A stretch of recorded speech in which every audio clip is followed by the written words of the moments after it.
It didn't start yet. It's live.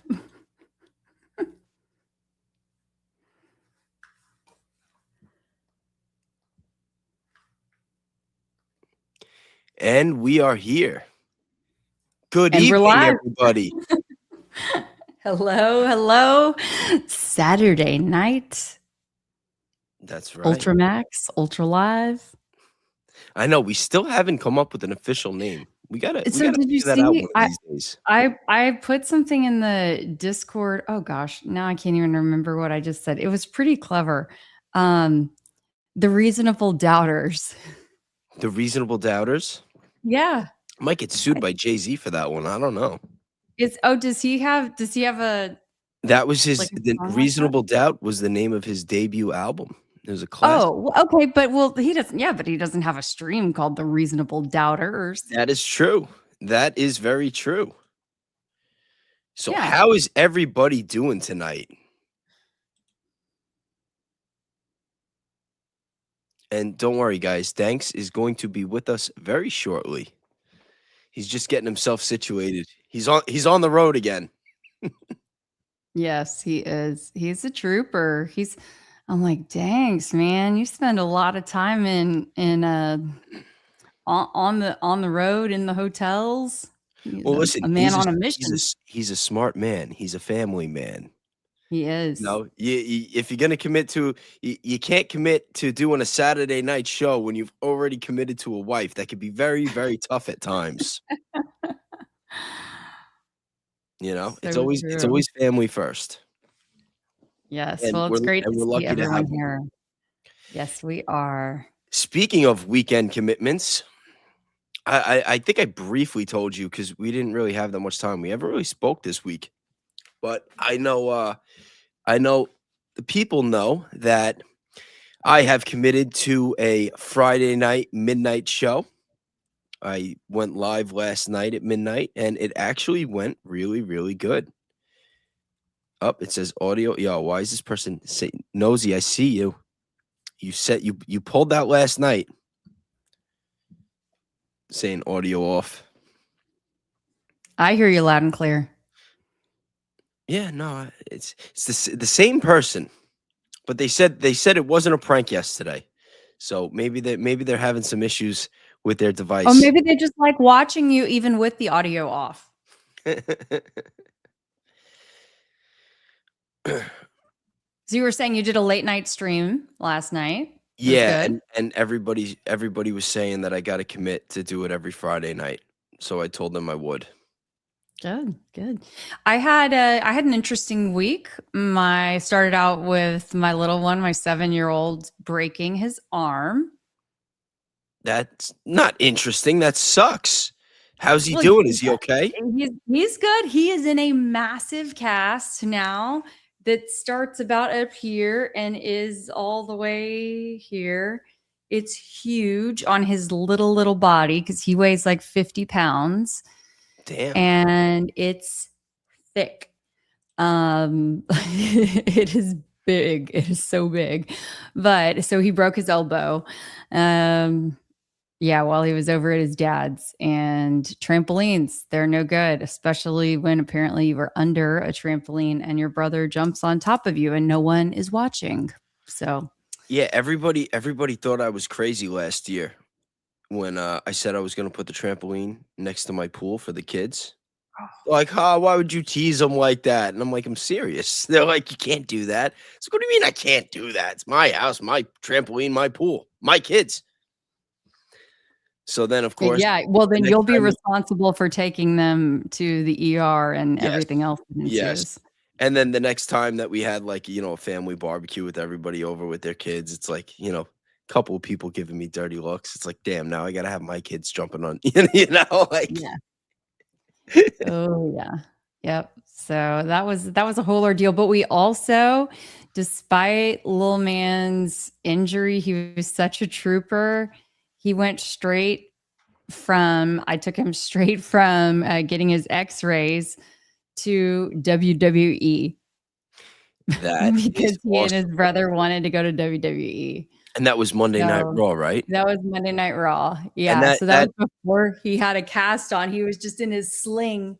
So he was trying to just like walk around everywhere in this little cloth sling, and he was living, he now was when living is it up. WrestleMania? Is it this weekend or next weekend? I Next know it's weekend. coming up Next next weekend. weekend. Next weekend in Vegas. That's Anybody awesome. in the chat into WWE?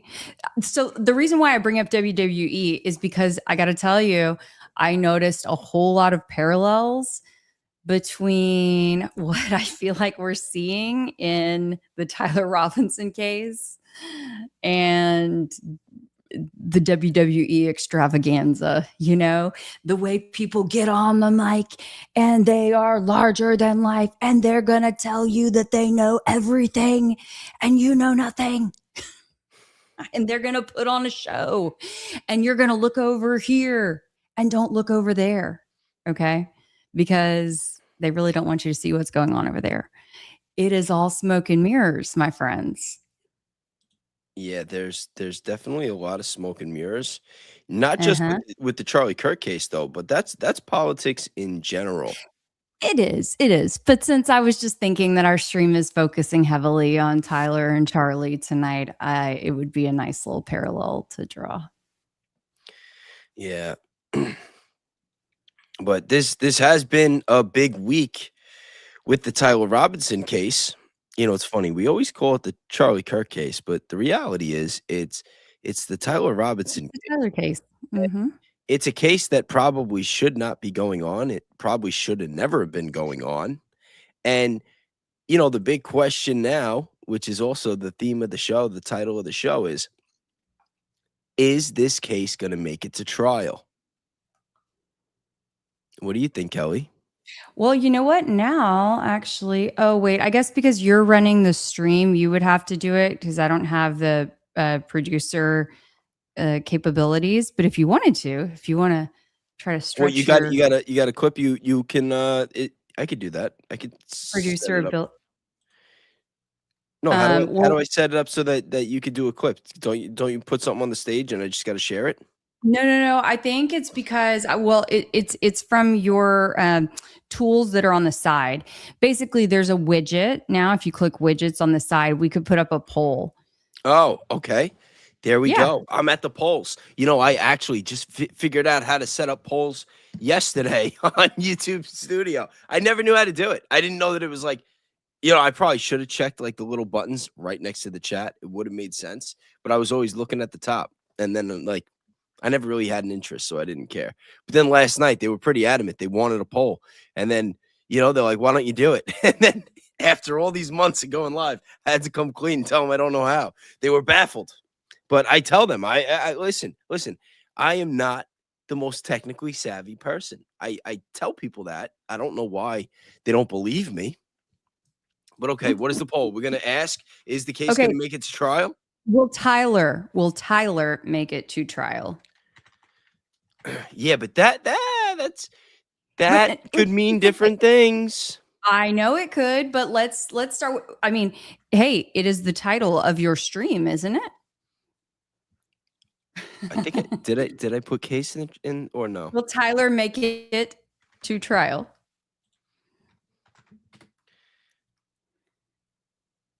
Just yes, no. I'll add an I don't know. I mean, and I don't know is a cop out. Listen, you know what? Sometimes it's the right thing to do. All right. We'll start the poll. Oh, I'm going to hide it. I'm not going to put it on the screen yet. We'll wait. Okay, so that way people, wait a little bit while the results start to come in so people aren't influenced.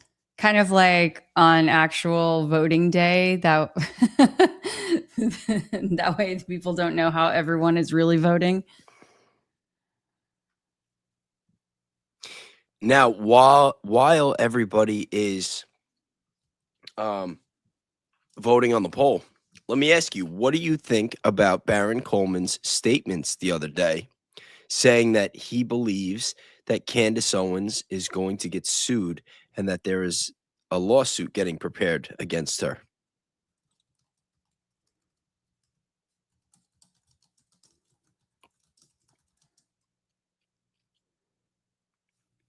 Oh, Kelly, did Oh, I I'm lose sorry. you?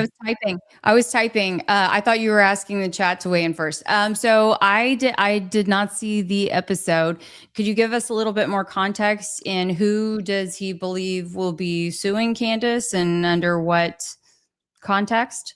Well, you know what? I think I have the clip here because I was covering it yesterday. Let me see. Give me 1 second. Which one was it? I know it was one of these. I think it was. Okay, people are saying that they do not see the poll. That they don't see the poll? No way. Yep. What'd I do wrong? Maybe you do have to Does it display have it. to be showed? And then you have it. Let's just make sure you have it live also, I guess.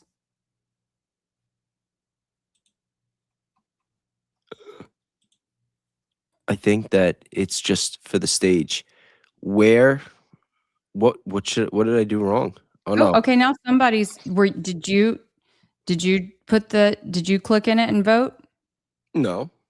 Okay. So somebody was able to do it. Oh, all right. Was that nosy that commented that they don't see it? Messing with me again? I'm curious who's able to get into the poll and who's not. This is a brand new feature that I think StreamYard which is the service that we use to stream to you guys. And so, yeah, it's brand new this week, I think. And so it'll be interesting to see how this works.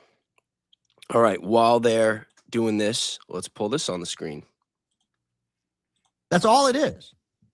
And they don't even mention it in their doctrinal statement. Yahweh will bring the Jewish people back to their homeland in order to purify and to bless them. One day they will say, blessed is he that cometh in the name of Yahweh. There's a billionaire who runs this church. You know how many members they have? I think they have like 15 or 20 members. It's a very small church. Their preacher, their head guy for a long time was Ferris Wilks. He was the money behind it, and he was the preacher. He's now one of their elders.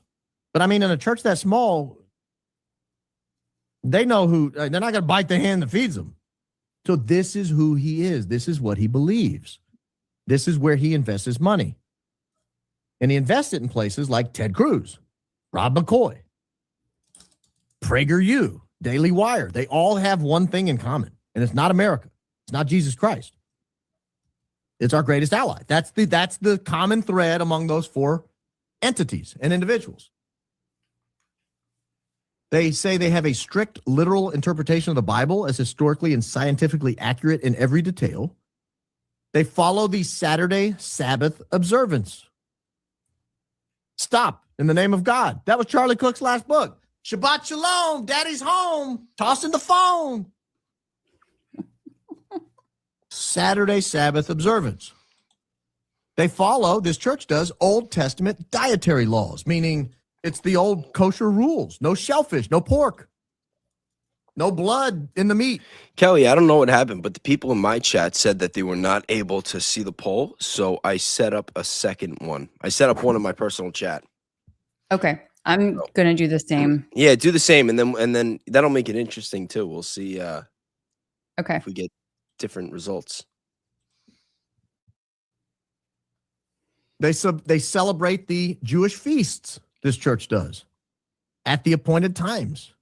They reject Gentile holidays like Christmas, Easter, Halloween. Those are entirely not Jewish enough for this Christian church. They use sacred names, like they don't say God, they say Yahweh. And of course, women must keep silent during worship service and follow modest dress codes. That's them, not me. I'm not telling you guys to be quiet. They're telling you to be quiet. And I believe Caleb Robinson came out of this movement. I think that's the connection. I think the connection to Caleb Robinson, the Wilkes brothers, the Daily Wire, and now ADF, now the Alliance Defending Freedom, I think is this guy. I think this is where they came. They had board turnover. They're doubling in size, i.e. they're being taken to the next level. And here's my ringer. I'm being told behind the scenes This is the group who is going to sue Candace Owens, or at least finance the lawsuit of Candace Owens. I know she's aware of it. We've talked about it. This is the group, I believe, who will sue Candace Owens.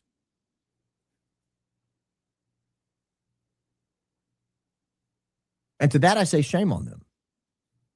It has nothing to do with you. Nothing she's ever said has anything to do with the Alliance Defending Freedom. And if they're just doing it for money, when you exchange your services for money, you're just a prostitute for the cause. That's all you are. Shots fired by Baron Coleman.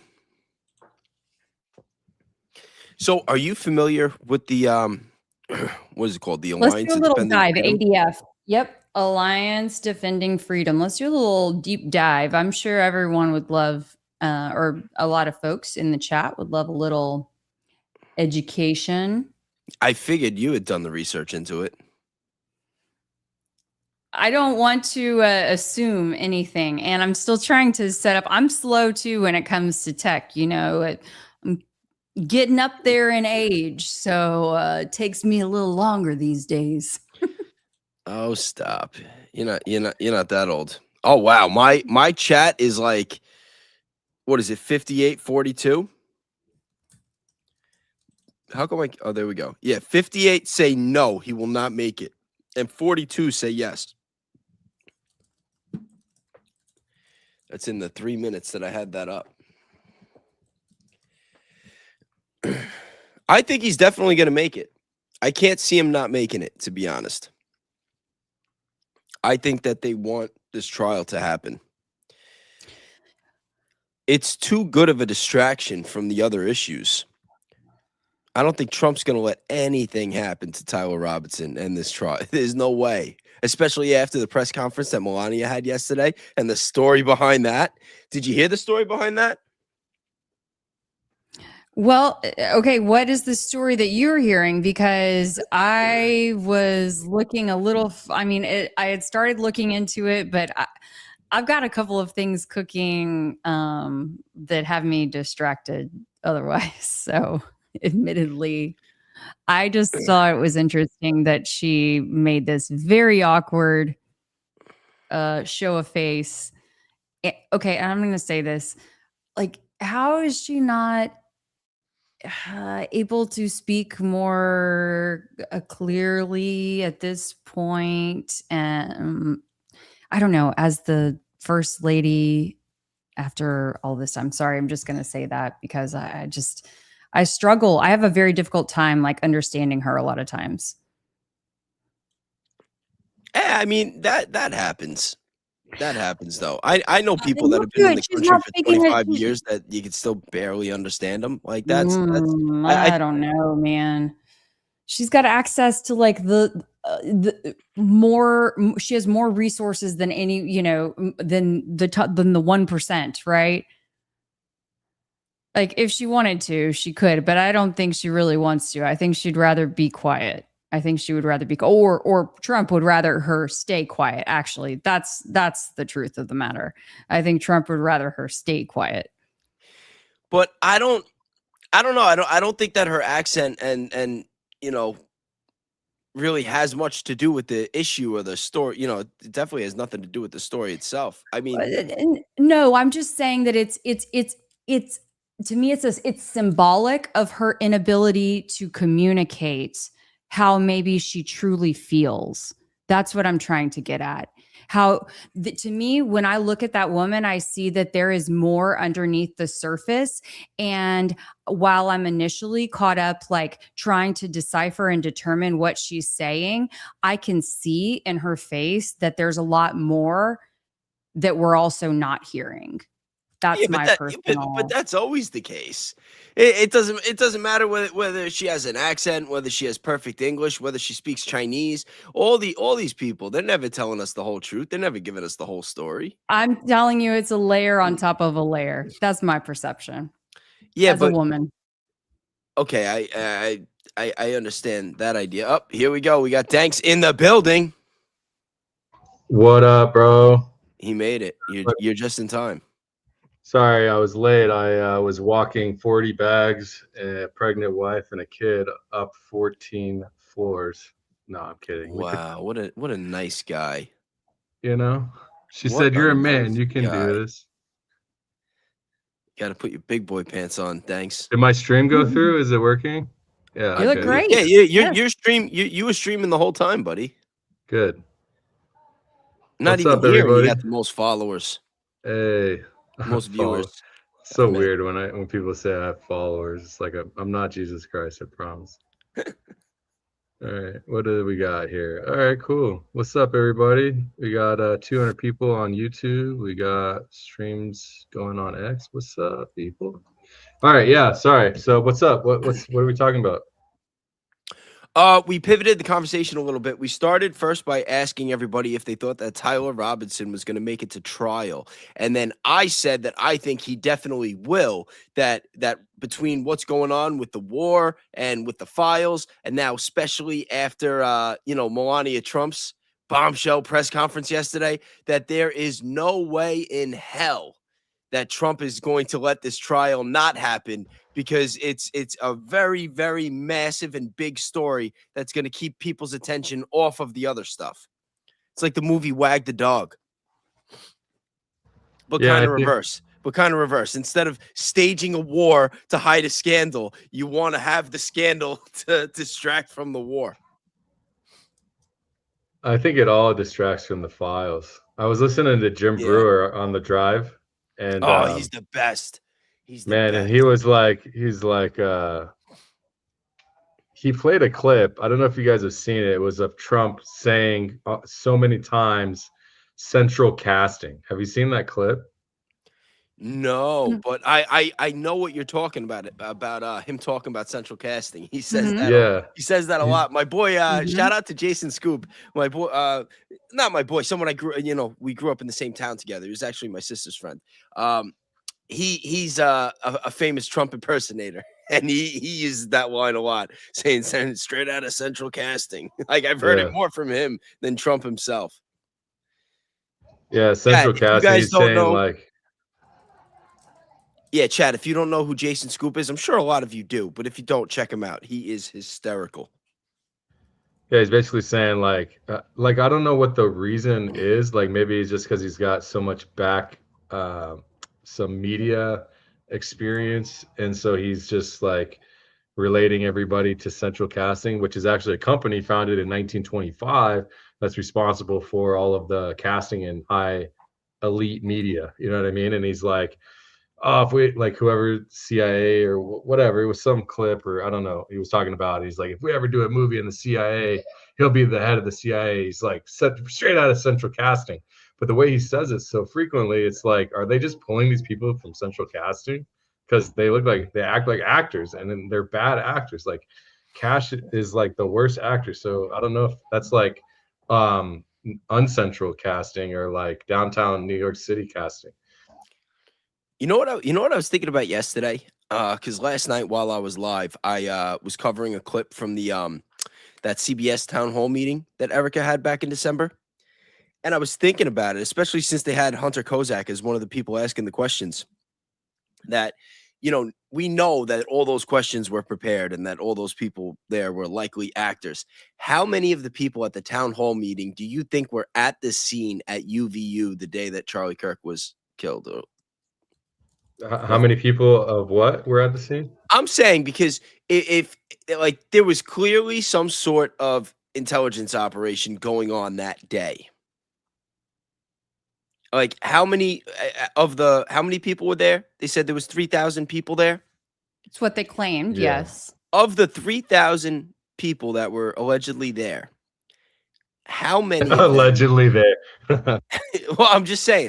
Well, look, nobody was sitting there with a clicker or counter, and there was no single point of entry. There were no bag checks. Nobody was scanning tickets. So really, honestly, nobody knows.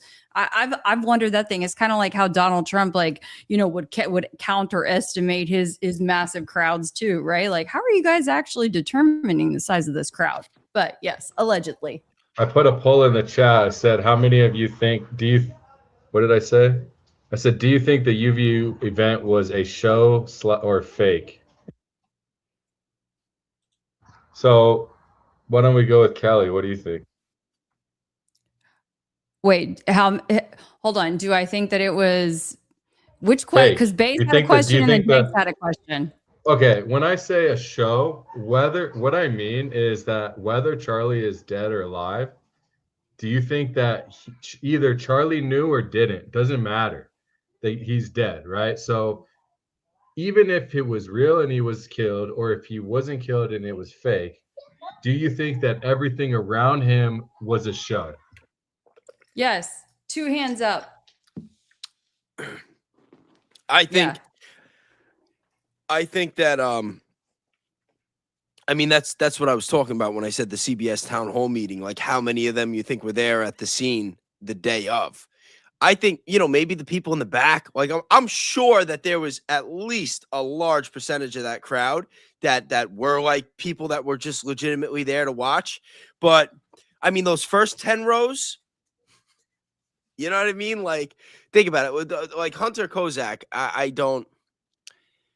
feel like he might have been placed and they wanted him specifically to ask those specific questions. The whole thing with him, the footage of him where he's like doing the Home Alone thing, like before he went up, and then that happens to be the same reaction that he makes after Charlie's, what happened to him. That's just weird. Like that is, it's just like the shirt. It's a big anomaly that needs to be explained. Yeah, might have been placed. How about most? I mean, in my opinion, definitely placed. Well, hold on. You know what? I'm gonna play another clip real quick. Now that I get to be, as Danks like to call it, the dictator. Well, I did want to say before you dictate away that There we go.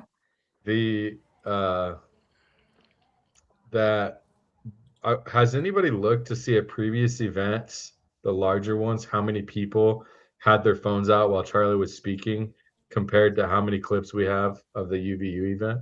Because that'd be a very interesting comparison. Because I would imagine there's a lot more video footage. There should be.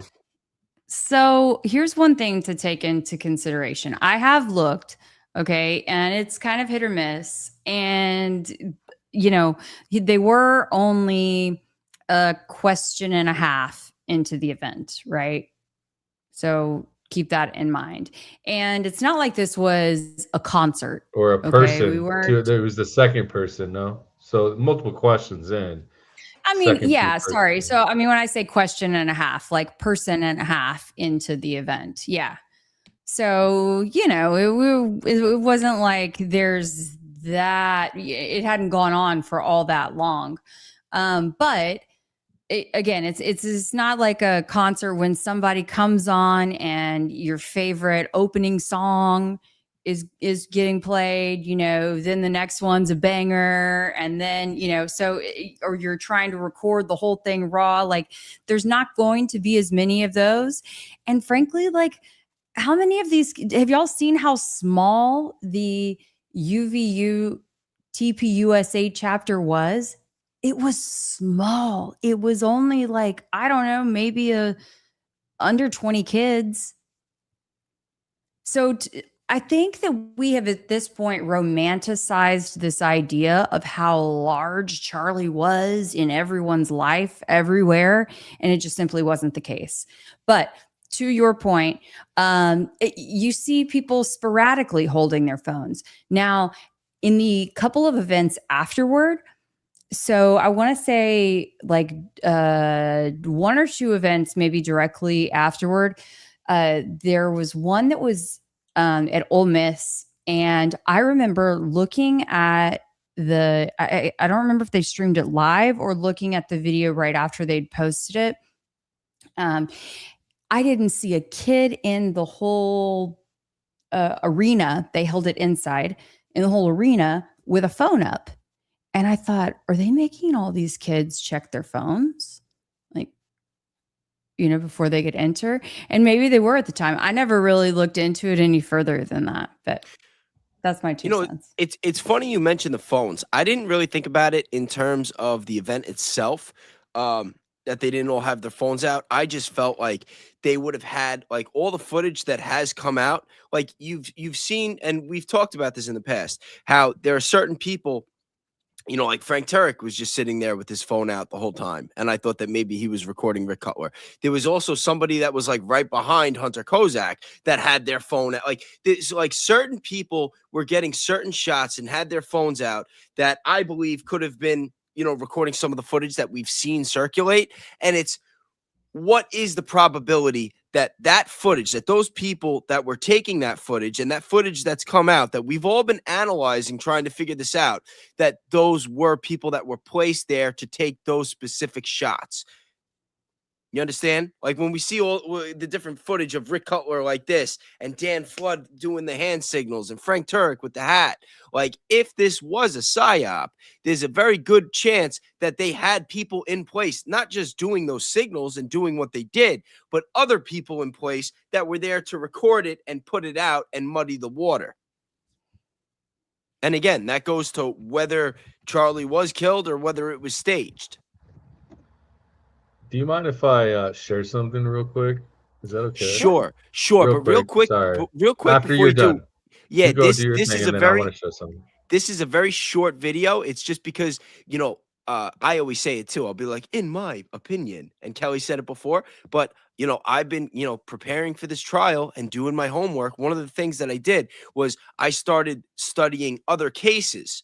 And not so much for this trial, but after what Barron had said that they were going to sue Candace Owens. So I started doing like research. I covered this on the live yesterday. Danks, I know you watched it. I don't think Kelly got to it yet.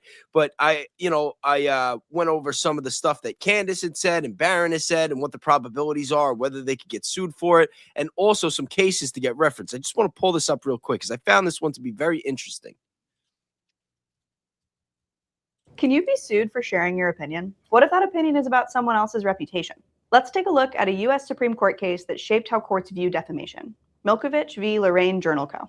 In 1990, the U.S. Supreme Court heard a case involving high school wrestling coach John Milkovich and a local newspaper, the Lorraine Journal. The Journal had published an article accusing Milkovich of lying during a public hearing about a fight that occurred at a wrestling match. Specifically, the article stated, quote, "Anyone who attended the meet knows in his heart that Milkovich lied at the hearing," unquote. Milkovich then sued the newspaper for defamation. Lower courts considered the context of this statement, the fact that it was written in an opinion column, and the use of vague language, and ultimately ruled that the statements were opinion, meaning they're protected by free speech. However, the case made it all the way to the Supreme Court, where the justices ruled that just because a statement is framed as opinion, the speaker isn't automatically protected from liability for defamation. In other words, if the underlying meaning of an opinion implies false facts, it could be defamatory. For example, consider the statement, "In my opinion, John is a liar." Although this is framed as an opinion, it might imply the speaker has knowledge of something that would lead them to conclude that John is a liar. And if that is proven to be false, the speaker could be liable for defamation. Milkovich v. Lorraine Journal Co. was an important case in clarifying that opinions implying false facts may still be defamatory. Today, now, I just want to point out what she's saying. It says that it could be defamatory, that they could be found liable. Right. It kind of opens up Pandora's box a little bit. It doesn't. Good. Sorry. I want to say there's got to be a lot of context to that, because if it appears that there's a lot of things out of place to where it could be lying, then of course, then you should be able to have your right to that opinion. You know what I mean? Yeah, no, 100%. So, I mean, as a result, you would typically have to take into consideration everything that's led up to that point. If there's so many things out of character of being the truth, then anybody, and also if you could even take a poll, and if multiple people agree, we could all take a poll in this chat and say, is everybody lying? And I bet you we get like over 50% yes, right? So like, where does the guideline, the boundaries start or finish? Yeah, no. I'm just gonna pull up one more for reference, and then we'll get to the thing, because there's another case too. What was it? Was it Sullivan versus here? Let me just pull it real quick, because I'm starting to look at different cases to like learn more about the law. I think that's pretty important, and then it could also help us, get a better understanding of where things are going to go. Oh no, did I X out of this one? You know what? Shout out to Daisy with the super chat. What's up, Daisy? Yeah. Pull that out. Yeah, Daisy. 50 for Danks camera fund. I got a pretty bad. I got a camera, but I didn't want to. It was a last minute thing, and I was like, "This is a $4,000 laptop. Hopefully, the camera's good enough." But damn, I guess not. Thanks, Daisy. Yeah, big Daisy love too. Yeah, no, she's awesome. She's awesome. you. She took care of me too. She hit me off with a super too for during my premiere that I did before this. Hey, I gotta say, Daisy, you guys, you and Baron, and obviously, I know there's a whole bunch of people. You guys are doing great work. Obviously, see, I've been following the work again. I stepped away from the case just because there's so many other things. But as we see the Tyler Robinson case now starting to take effect, and also what Baron and you and the rest of this, the high IQ outfit has pulled out, I mean, this is mandatory to be covered. And I think in more reasons than one, when we look at if we don't say anything, or if we decide to just not cover it, and Baron is the only one and Candace is the only one, that's, they have a loud voice. But I think that if everything is a lie, and if it's our opinion or not, then we need as many voices as possible. Because I said on my last stream, if it could happen to Tyler, and if whether or not he did or did, it doesn't matter. Like, if everything is out of place, we need as many voices speaking out as possible. So we demand the truth. The less voices, like even small channels, small X accounts, small tech, like once the conversation is out and we apply enough pressure, then ultimately they're gonna, I mean, I don't know. We've never seen something like this before, right? But my hope is to at least get the all God's honest truth, not Fed slop, not lies, not deceit, right? So I encourage anybody out there, like myself, you know, I love to talk about all kinds of things, from AI to trading to this stuff to crypto. But when the light is shining bright on the faults of the people that are trying to cause harm to American citizens, you must never forget it could happen to you too. And you would want voices out there speaking as a fellow American, right? Because that's kind of what we do. Like when Trump put out that post saying like graduate college or they failed, I made a post immediately and I said, those people are what make Americans. Failing and getting back up no matter what somebody says about you. Not graduating college like me and making something out of yourself. Or like Bill Gates, unfortunately, you know, the bat's dark side has obviously taken, in my opinion, whatever. But lots of great things can be had out of those people that are being made a mockery of. And I believe the people that he made a mockery of, 90% of the country is that. And those are the people that we all have to hold each other's backs, because when we aren't holding each other's backs, that's when the evil wins. And we have to hold evil accountable to the best we can, you know. And I feel a responsibility. I think Baze does. That's why we're here, you know. And Baron obviously doing you know, we're doing the work of that we should, you know. Sorry, I'm rambling. It bothers me, you know. Yeah, it's great. And little things add up over time. And it's like, if they can pull a fast one this time, if they can pull a fast one the next time, they get a little bit more every time. And I look at my kids and I think, you know, I can't stand for this today because I don't want it to impact them in the future. Yeah, our kids also depend on it. We have a 7-year-old or 6.5-year-old. We have another one on the way. Once, like I was listening to somebody, I forget who it was, but they were saying, if we were to, I was talking to a friend of mine. He's a psychologist. I was actually talking to my psychologist. So he's also a friend. My friend. But it's like it's funny because I don't see him anymore, you know, everything's fine or whatever, but he hits me up because he knows I like politics. He's like, yo, I got 2 hours at 4. You want to come by and chat? So we just sit there and shoot the breeze about politics and religion, and his wife is a religious scholar. And so we talk a lot, and he's saying, if you were to go back to 1950 and you were to tell them how your freedom looks today, they would tell us that we have no freedom.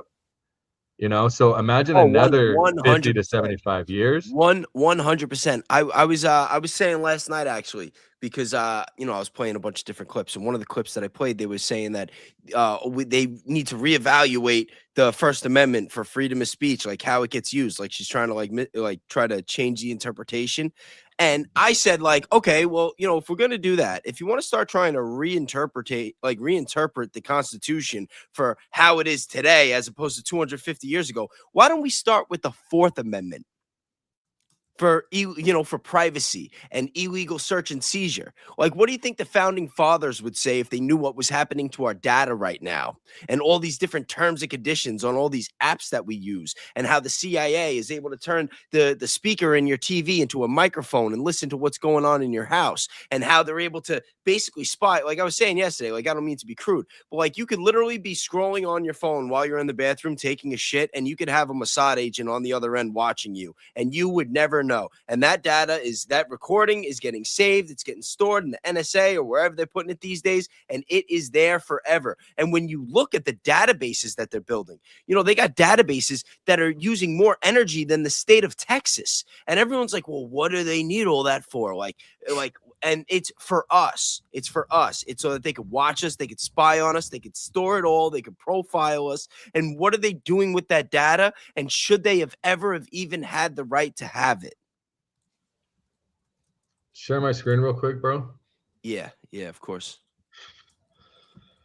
So this right here, if you're not familiar with it, is the annotated Constitution. It is not complicated, okay? It doesn't like, in our minds, we think about the Declaration of Independence and all these people signing in cursive and all that. But this is literally the First Amendment. Congress shall make no law respecting an establishment of religion. So we are a secular country, but we recognize God, right? So prohibiting the free exercise thereof, though, right? Which means we have the freedom to exercise religion, or abridging the freedom of speech or of the press, or the right of the people peaceably to assemble, which is, what is it when you get out and protesting? Yes. Mm-hmm. And then to petition the government for a redress of grievances. So then I had Claude give me a full explanation. All right. So it says, Congress shall make no law respecting the establishment of religion. This prohibits the government from creating or endorsing an official state religion. The founders had fresh memory of the Church of England, where the crown and the church were one entity. And if you dissented from that church, you dissented from the state. They wanted a hard wall between those two systems. The government cannot fund, favor, or institutionalize any religion. This is why public school-led prayer is unconstitutional, why a courthouse can't hang the 10 Commandments as an official government document, and why Congress can't pass a law saying American is a Christian nation. How many people in the chat? Put a S for speech in the chat if you think any or all of these have been broken just in the year of 2026 by the Congress, by that White House, and the administration. Number 2, the free exercise clause, or prohibiting the free exercise thereof. This is the flip side of clause 1. The government can't establish a religion and can't stop you from practicing yours. Your belief is completely protected. Now, when they pass a law saying Jesus Christ is king is anti-Semitism, what are they doing? They are inhibiting our right to the freedom of exercising our religious cause. No? So here's another one as a clear example. And then the courts have drawn a line here. If a law is neutral and generally applicable, this case remains controversial, but it is the current standard. Freedom of speech, and this is the big one. Abridging means to shorten, curtail, or restrict. So Congress cannot even restrict speech. But the courts have spent $200+ plus years defining what speech actually means and whether all speech gets the same protection. The honest answer, not all speech is equal under the law. Fully protected speech is the default. Political speech, artistic expression, satire, unpopular opinions, even offensive speech. The court has consistently held that the remedy for bad speech is more speech, not enforced silence. Less protected or unprotected speech includes things like true threats, incitement to imminent lawless action, defamation, says less protected or unprotected speech, defamation, false statements or fact that damage reputation, obscenity, and fraud. These carve-outs exist because the harm is direct. So the critical insight most people miss is the First Amendment only restricts the government. A private company firing you for what you say is not a First Amendment issue. So, like I've said before, people say freedom of speech, this and that. Well, on YouTube, we do not have freedom of speech. And I acknowledge that because it is a private corporation. And I have no problem with YouTube doing whatever they want to do because this is their business. But hold on. What about the theories that some of these social media companies and some of the, some of these entities that we have, Facebook is an example, were actually created by DARPA or was some type of military project, and that they put it out in the private sector to avoid these types of issues so that they can maintain control and profit off of it? Well, do we have proof of that? No, I was going to say that's theories that I've seen around. It's not something that there's actually anything really to that I know of or that I believe it. But I mean, it's a theory and it would make sense. It would make sense that if it, because think about it, the government is always trying to get more control. That much we know. And I think that there should be platforms like, like YouTube, like Facebook, where it is like the Wild West, where you have true freedom of speech. Like people should have access to that type of platform so that, because right now, the way that it stands, a lot of times you end up getting censorship where they're really just censoring people that are trying to tell the truth. And they're trying to do so in the name of, accusing people of hate speech or acting like it's dangerous rhetoric. And not for nothing, but we saw the same thing happen during COVID. During COVID, when you had a lot of objective thinkers that were questioning the narrative, especially on YouTube, they were getting shut down. And the mainstream media was going around calling people dangerous. I remember Howard Stern saying, screw your rights. We got to tell people that you have to get vaccinated, or that you won't get treated. You won't get admitted to a hospital.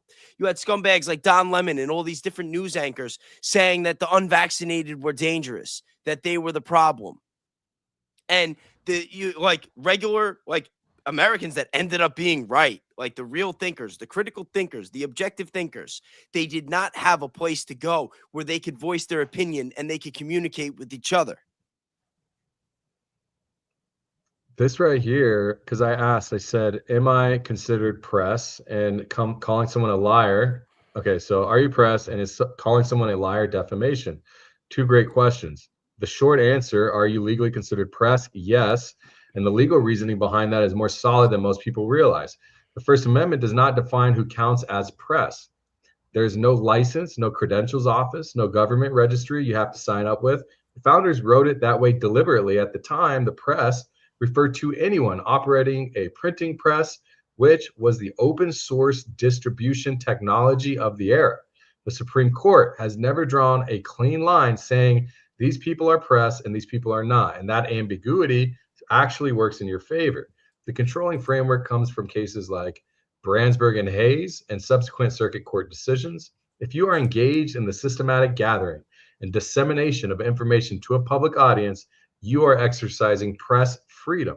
What matters is what you're doing, not what your business card says.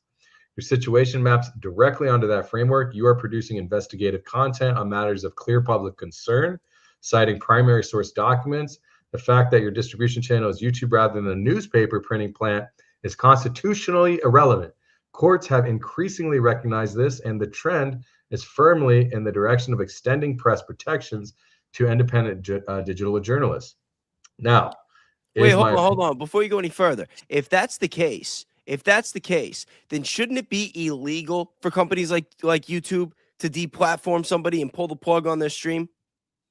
I'm No, being because serious. it's no, it's different because it's You could it's a get fired for saying something incorrectly at the New York Press or whatever it was. But back I then. think companies like YouTube and all these platforms should be held accountable when they censor people for the wrong reasons. If somebody's not giving real hate speech, if they're not threatening somebody, if they're not purposefully giving some type of dangerous misinformation, and they pull the Okay. plug on them, and it's believed that it's because of some kind of political agenda, they should be held accountable.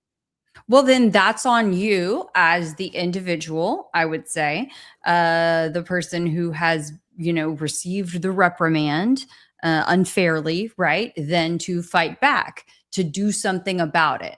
That goes with so many different scenarios. And most of the time, people are like, oh, I'm just happy to have my channel back. I'm just going to keep my head down and keep moving forward.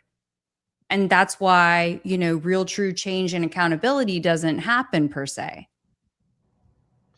Yeah, I mean, they gave me my channel back, and I just went twice as hard with more clips and more videos. I just said, fuck it, But it's because I know what I'm speaking of is fact. Now, if they take me out for speaking documented fact from documents from the government website, that's, I'm not going to back down speaking. Like, I have a couple of friends, not Jesse is like, he toes the line, right? Jesse on Fire, you all know him. And we talk a lot about this, and he's concerned for me because I am constantly sticking the needle at the administration with documents that could actually disrupt the system. I'm building websites that can disrupt the system. However, he also sees it as super important. He just hopes my voice doesn't get cut off. There's other people that also feel the same way, and majority of YouTubers that have been doing this for many years, they all recommend I pull back, but I haven't. And I think that if people do, I just feel like I feel personally that if I get pulled from the air, it's actually going to work in my favor anyways. So I'm not too worried about it because I don't have a huge following yet.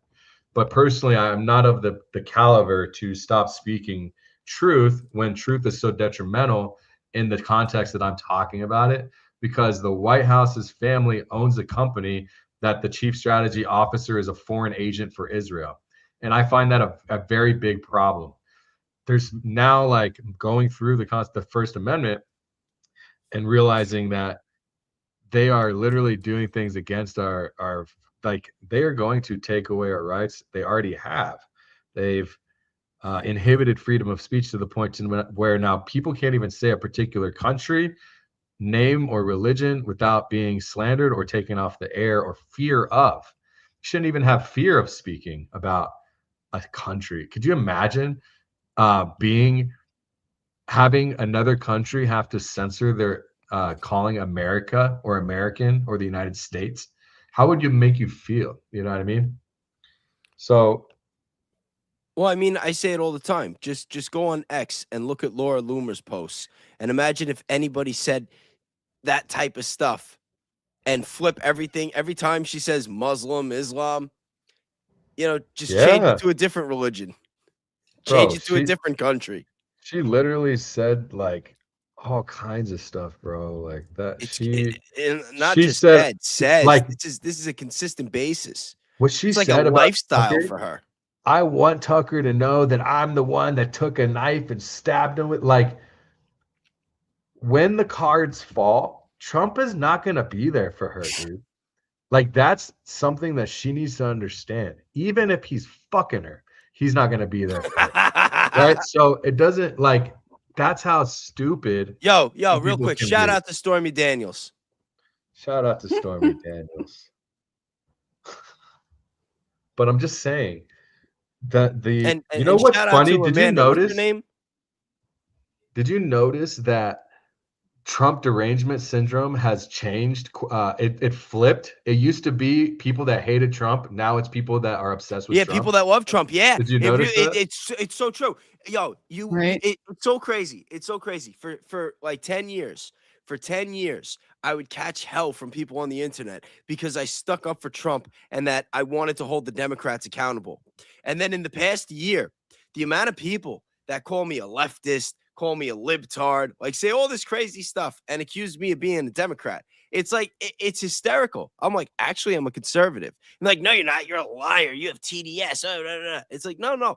I'm actually a conservative. Like, I'm just like more of a centralist. Like, I'm an objective conservative. You know what I mean? Like, and they just don't understand it. It's like they are riding this to the end. They are so far gone. Like their heads in the, it's, I don't even know.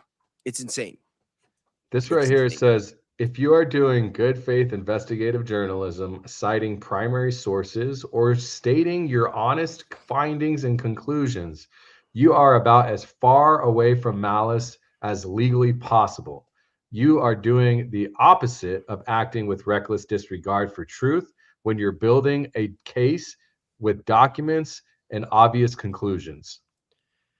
Well, that's what I said yesterday about, like, even with Candace, like when it comes to Barron, I'm like, good luck. I'm like, if your plan is to try to sue Barron Coleman and you want to try to accuse him of malice and defamation, good luck. And even with Candace, there was some clips that I pulled up where it's like, listen, like it's never gonna happen. Like people forget. It's so funny how quick people forget because hold on, I'm like looking for this specific clip. I got a clip that Hold on, let me show this real quick. Because people forget, like right now, everyone's looking at like, oh, Bride of Charlie and all the stuff that Candace is saying about Erica Kirk, but they forget about how she was, back in like November, back in October, when all this in September, when this stuff first happened. Watch this clip. Look at the way she talks about Erica. All right, you guys, happy Monday. Erica Kirk, man, she really is just the moment. The speech that she gave, everybody was just wowed by her. I felt my energy personally, like last night going into that, I was effectively like soaring in the air above the convention center, like a dragon above, waiting for Erica to just be like, fire. And I was just going to come down and swoop in out of nowhere. All the politicians, all the fake people, everyone was just going to be in that moment toast. But she didn't call for war. Erica did not call for war. In fact, she did the exact opposite, which is what was so stunning. It's unbelievable. The forgiveness that she granted, the strength that it took for her to call for that forgiveness. It's just unmatched, and it really made a difference. And I was being serious when I tweeted that I think it was the most consequential speech in American history, a message that everyone needed to hear, including myself, a message of complete submission to Christ. And by the way, later on, we're also going to discuss another kind of submission to Christ, which is submitting yourself to truth. Kash Patel has now come out. But you see, my point is, when this case first started, Candace was going out of her way to speak highly of Erica. I have another clip here where people were starting to call out Erica and like recognize things that they thought were shady. And Candace is like, no. Like, listen, like Candace, like she's CEO. Like she's not handling the emails. Like if you get a weird email where they're asking for money, like she probably doesn't even know it was sent. Like Candace for months was defending Erica. So even trying to build a case her right now and saying that the stuff she's doing now is based on malice when this entire investigation, and it's like when I say this investigation, I don't just mean hers. I mean Barron's, I mean Kelly's, yours, mine, Nate's, anybody who's been covering this. It's all these different investigations that all kind of converge into one giant investigation that we all just have different perceptions of what we're really investigating, what it all really means. But it's all been transparent. It's all been public. Like anybody right now, any opinions that they have, any conclusions that they've come to, none of it's coming from a place of malice. Because let's face it, 7 months ago, 99% of us didn't even know who the fuck Erica Kirk was or care. Yes or no? Yeah. So And a big amount of people didn't know who Charlie was or Turning Point USA either. Yeah, I mean, I knew who Charlie was. I didn't But like Turning Point USA. I didn't. You know a lot I mean? of people didn't know as the facts. So now, for all those people out there, with everything we know in these files, and that hotel in France where Erica was drinking tea, And another individual I'm not going to name was known for drinking tea. And everything else we know about the weirdo stuff that goes on with the people wearing the goat masks and shit. You know, for all those people out there that thinks that Erica Kirk might have gotten tossed around at a couple of Eyes Wide Shut parties, we're all saying that based on factual evidence, not malice. Just saying. Hey, we just got Julian Dory for our space next week. What's up? Nice. Shout out to Julian Dory. Yeah, sorry. I just got a text from Elizabeth Lane. So we're doing a space on Thursdays at 8:30 Eastern. Elizabeth Lane, me, Jesse on Fire, and Eric. And then we will be hosting with guests. So next week, it looks like Julian Dory, and then I think JP Spears is going to join us.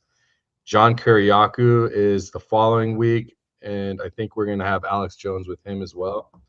So check me out, follow on X, on Space, on X, Dankster Intel, so you can stay in tune with the live streams. But share my screen. I wanted to show you, show this and give a comparison.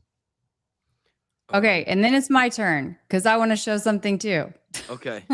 So this is a baseball coach giving third base signals. Say the elbow is the steal, okay? So the hat is the indicator, elbow is the steal. So if we're going through our signs, this means nothing. Even though I touch my elbow, I never touch my hat. So I have to touch my hat beforehand to make it a steal, right? So I went there, I went hat, elbow, right? So now we know that we're trying to steal. Look at how he does. Elbow is a steal. So if we're going through our signs, this means nothing. Even though I touch my elbow. And then here's another one right here where he's showing the face. They don't trust the pitcher's selection of pitches during the game. There's a few things that coaches can do to relay the signs to the catcher so that he can give them to the pitcher without anybody knowing.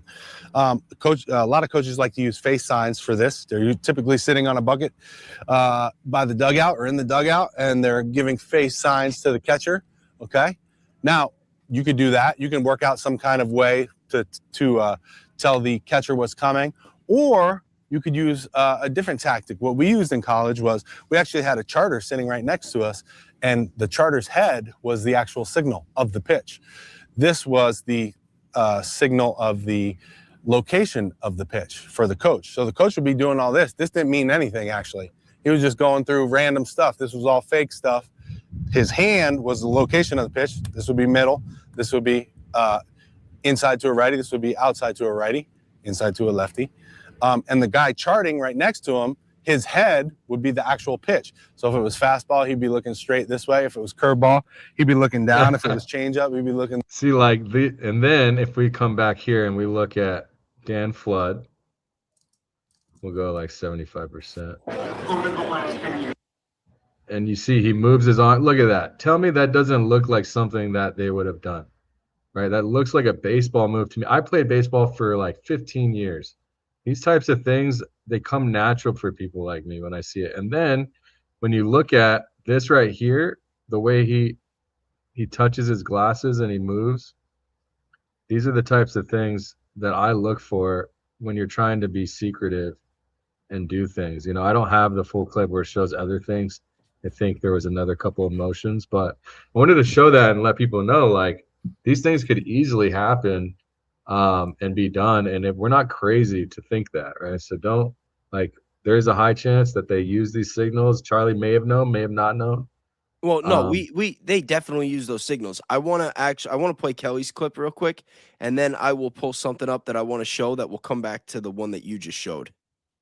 Well, no, I hate to do that.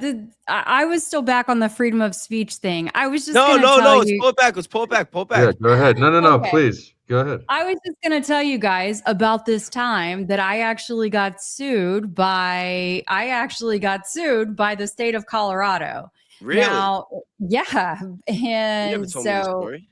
Oh no, I hadn't told anybody this story around here. This is an exclusive. Exclusive. Yeah, it was so this is actually the order. This is the ruling from the judge. And the funny thing is that the judge actually effed it up because he put plaintiff as me and defendant as the state of Colorado. I mean, I guess you could kind of sort of interpret that, but it was actually the Colorado Attorney General who filed the lawsuit against 7 News in Denver and myself. With me being the named party. Crazy. And so the backstory was that I was literally just filing what you guys would think of as FOIAs.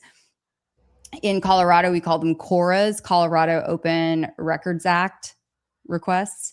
And they were for consumer complaints about a company that was literally ripping people off to the tune of tens of thousands, hundreds of thousands of dollars, their life savings for gold and silver. But so people were sending them this money and they were not delivering on this gold and silver. And like people were literally losing all of their, and a lot of elderly folks, I mean, lost everything. But the AG did not want to release those complaints. So he sued me. I had to get up and be deposed, get up on the witness stand, do the whole thing. I mean, it's just crazy. So these are the kinds of things that the government will do when they want to fight tooth and nail to shut you down. This is the kind of stuff that they will do. It's kind of wild. That's unfortunate, man. I mean, and in this case, they were successful. They got a successful ruling from the judge. The judge ultimately determined that it was up to the Attorney General's office whether that he had the discretion if he wanted to release complaints or not, which is crazy. But for the bad news company, it ultimately was not good news for them because they ended up getting popped by the feds. Oh, wow. So, I mean, look, I don't mess around, okay? Just know when I'm on a case, I'm on a case, okay? So back when, hold on, let me find this real quick. So back when I first started this channel, I was trying to do it like episodic. I wasn't doing lives.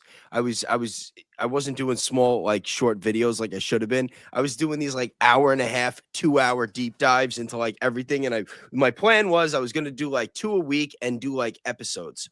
So the first episode I did was a deep dive into Les Wexner because, like the JE case, that was like, Einstein, that was my big motivation. Like that was where I had spent the most time doing my research and I wanted to expose. And this is before the files were coming out. Then the second episode that I did was on the Charlie Kirk case. And hold on, let me find this right here.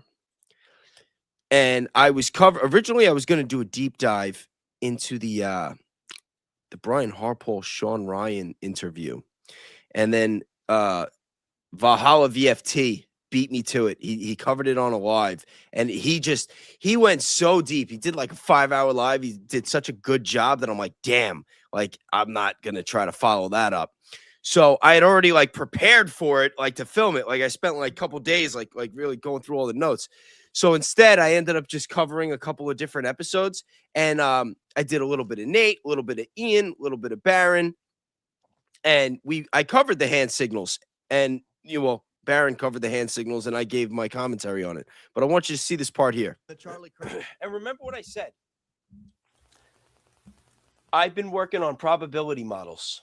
Oh, here I go, talking about my probability models. I've been running all this through. Multiple models, no.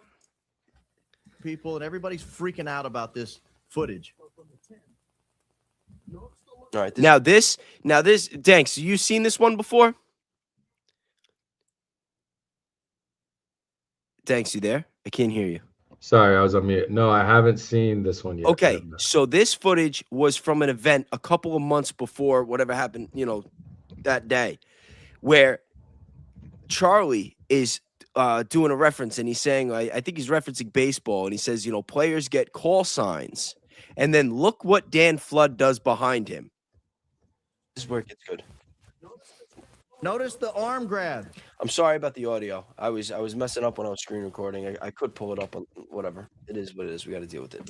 Notice he's clearly saying this is a sign. Every single player is getting different call signs.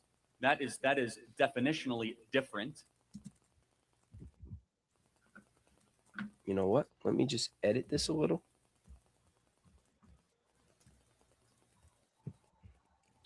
See, guys, I've never been technically savvy. This was my second episode back in December.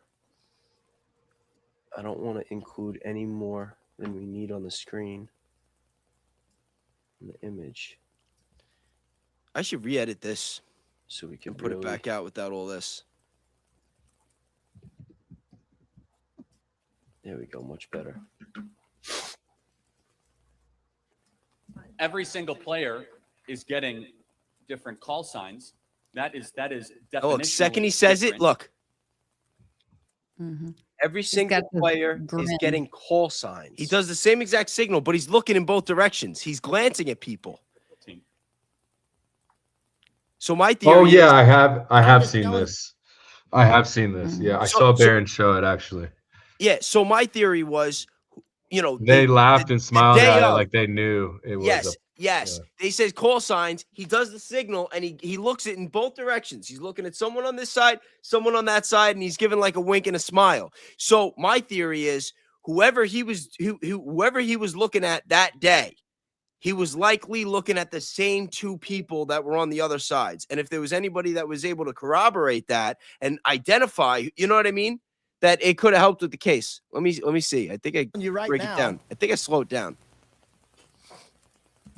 Baron, forgive me. I'm sorry for hiding your face. I want you to pay attention. I'm gonna get a little more context. I want you to pay attention because the next time you see this sign is going to be when I switch web page.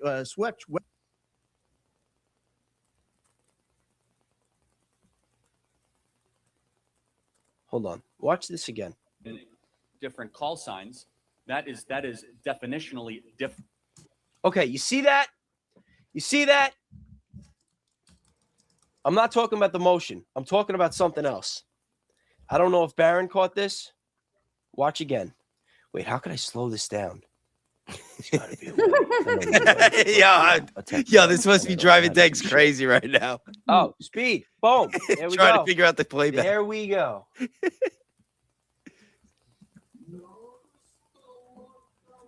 Ha-ha! Watch this. I've come a long way, you know? Time to find this video. Sorry, Baron. Sorry, Baron. Where do I gotta go?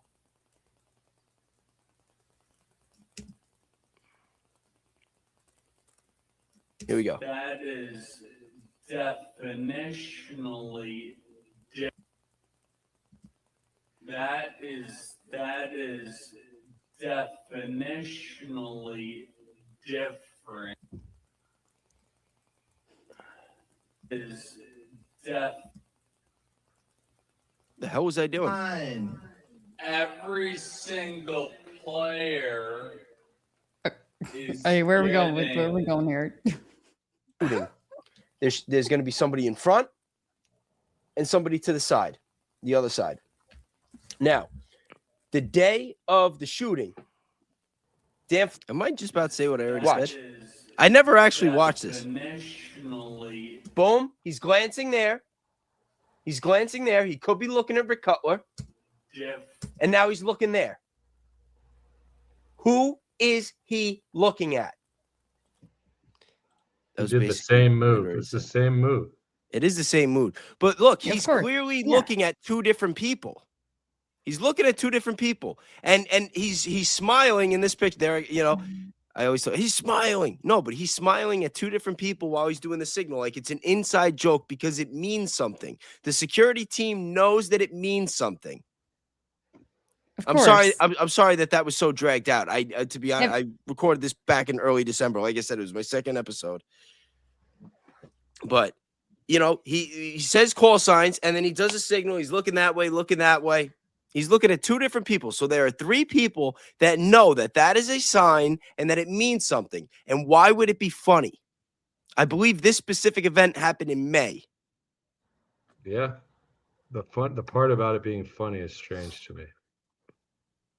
Well, they have their own little signal, and it's that Charlie. I mean, I guess when you're doing these events day in, day out, you kind of like have your own inside jokes or something, nods to each other, and so maybe they felt like Charlie was giving them some kind of signal for them to do a signal. And you know, I do think that, like, for example, at the beginning, Charlie says something like, I think we're gonna be here for about 2 hours, something like that. And you can see at that point, the guys, that's when they start their watches.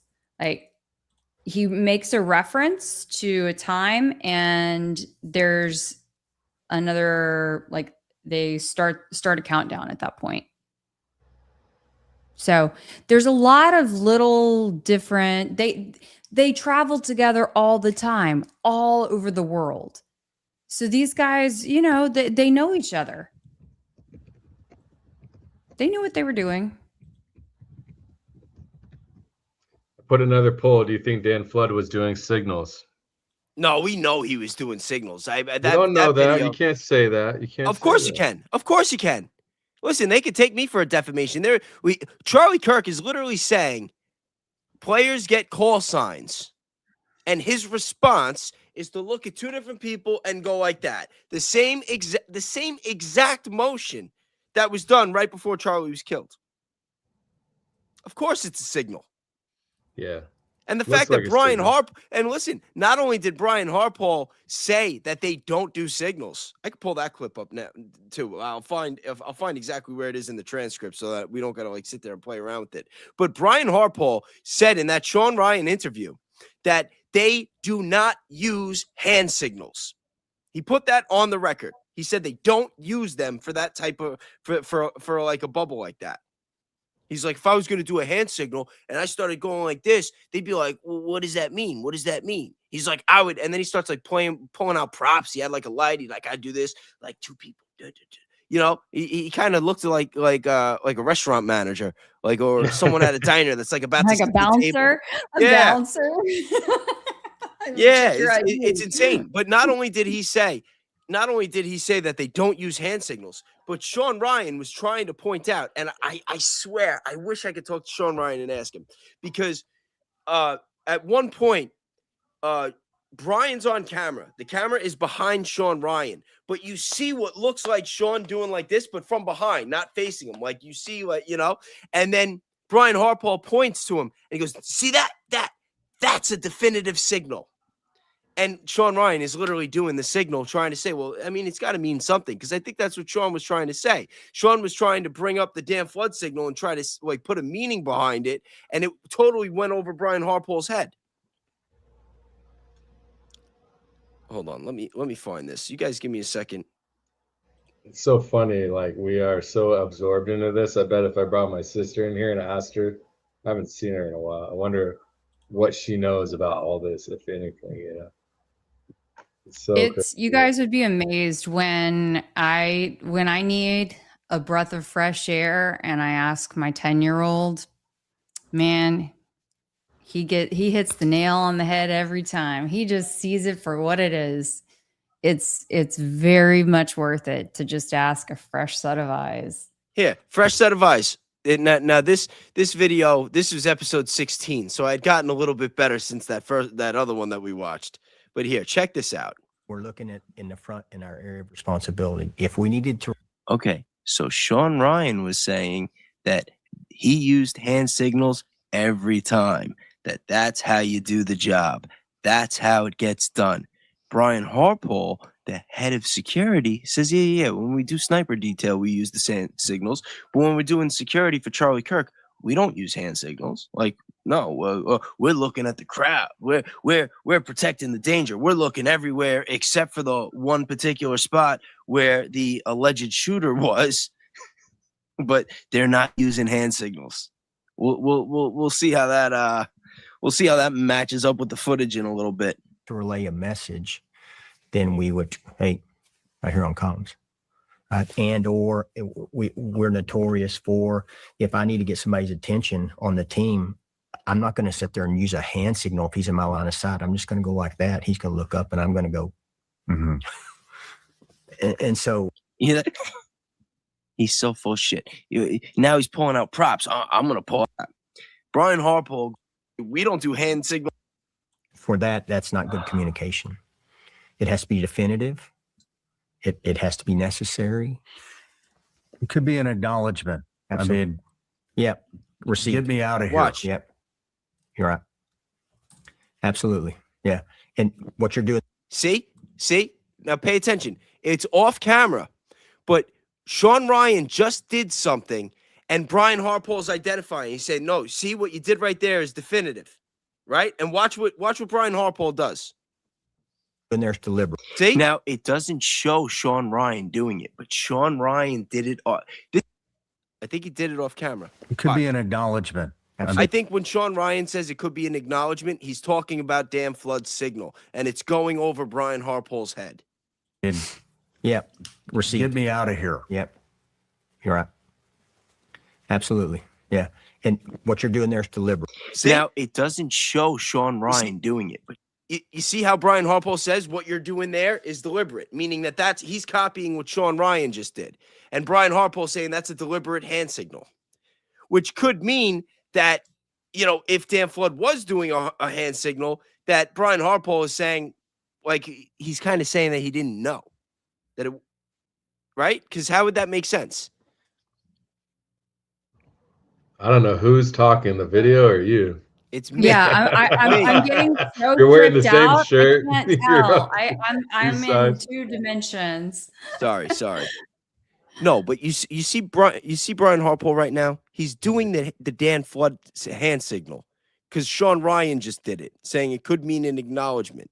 And Brian Harpole is saying what you're doing right there, that's a deliberate hand signal. We don't do that. But clearly Dan Flood did. And clearly the other people on the detail knew that it was a hand signal from the footage that we just watched. Like, how does that make sense? I mean, you don't even have to be in security to know that a hand signal can be a hand signal, right? I mean, you can just be a friend who's, trying to signal to somebody, hey, all right, I'm going to tip my hat down when it's time to make a run for it. Like, whatever. I mean, it doesn't take a rocket scientist to know that when you got something planned, you got something planned. But to Danks's point, that sweep is something that is super common in baseball, for example. But my point is in this interview, Brian Harpole was trying to say that the security detail does not use hand signals for what they call the bubble, protecting Charlie Kirk.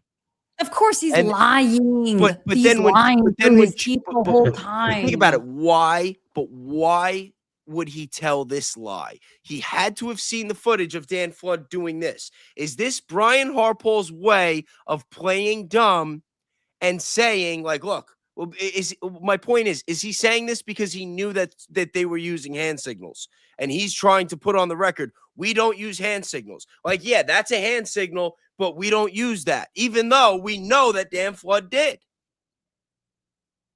Is he covering his own ass right now?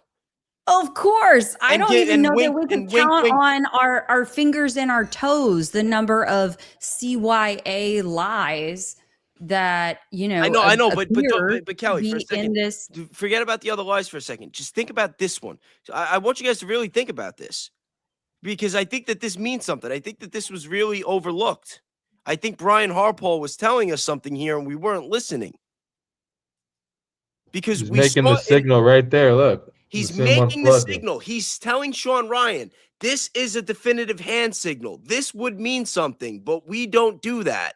We don't do that as a part of my detail. But we know that Dan Flood did. and at least 2 other people knew what it meant.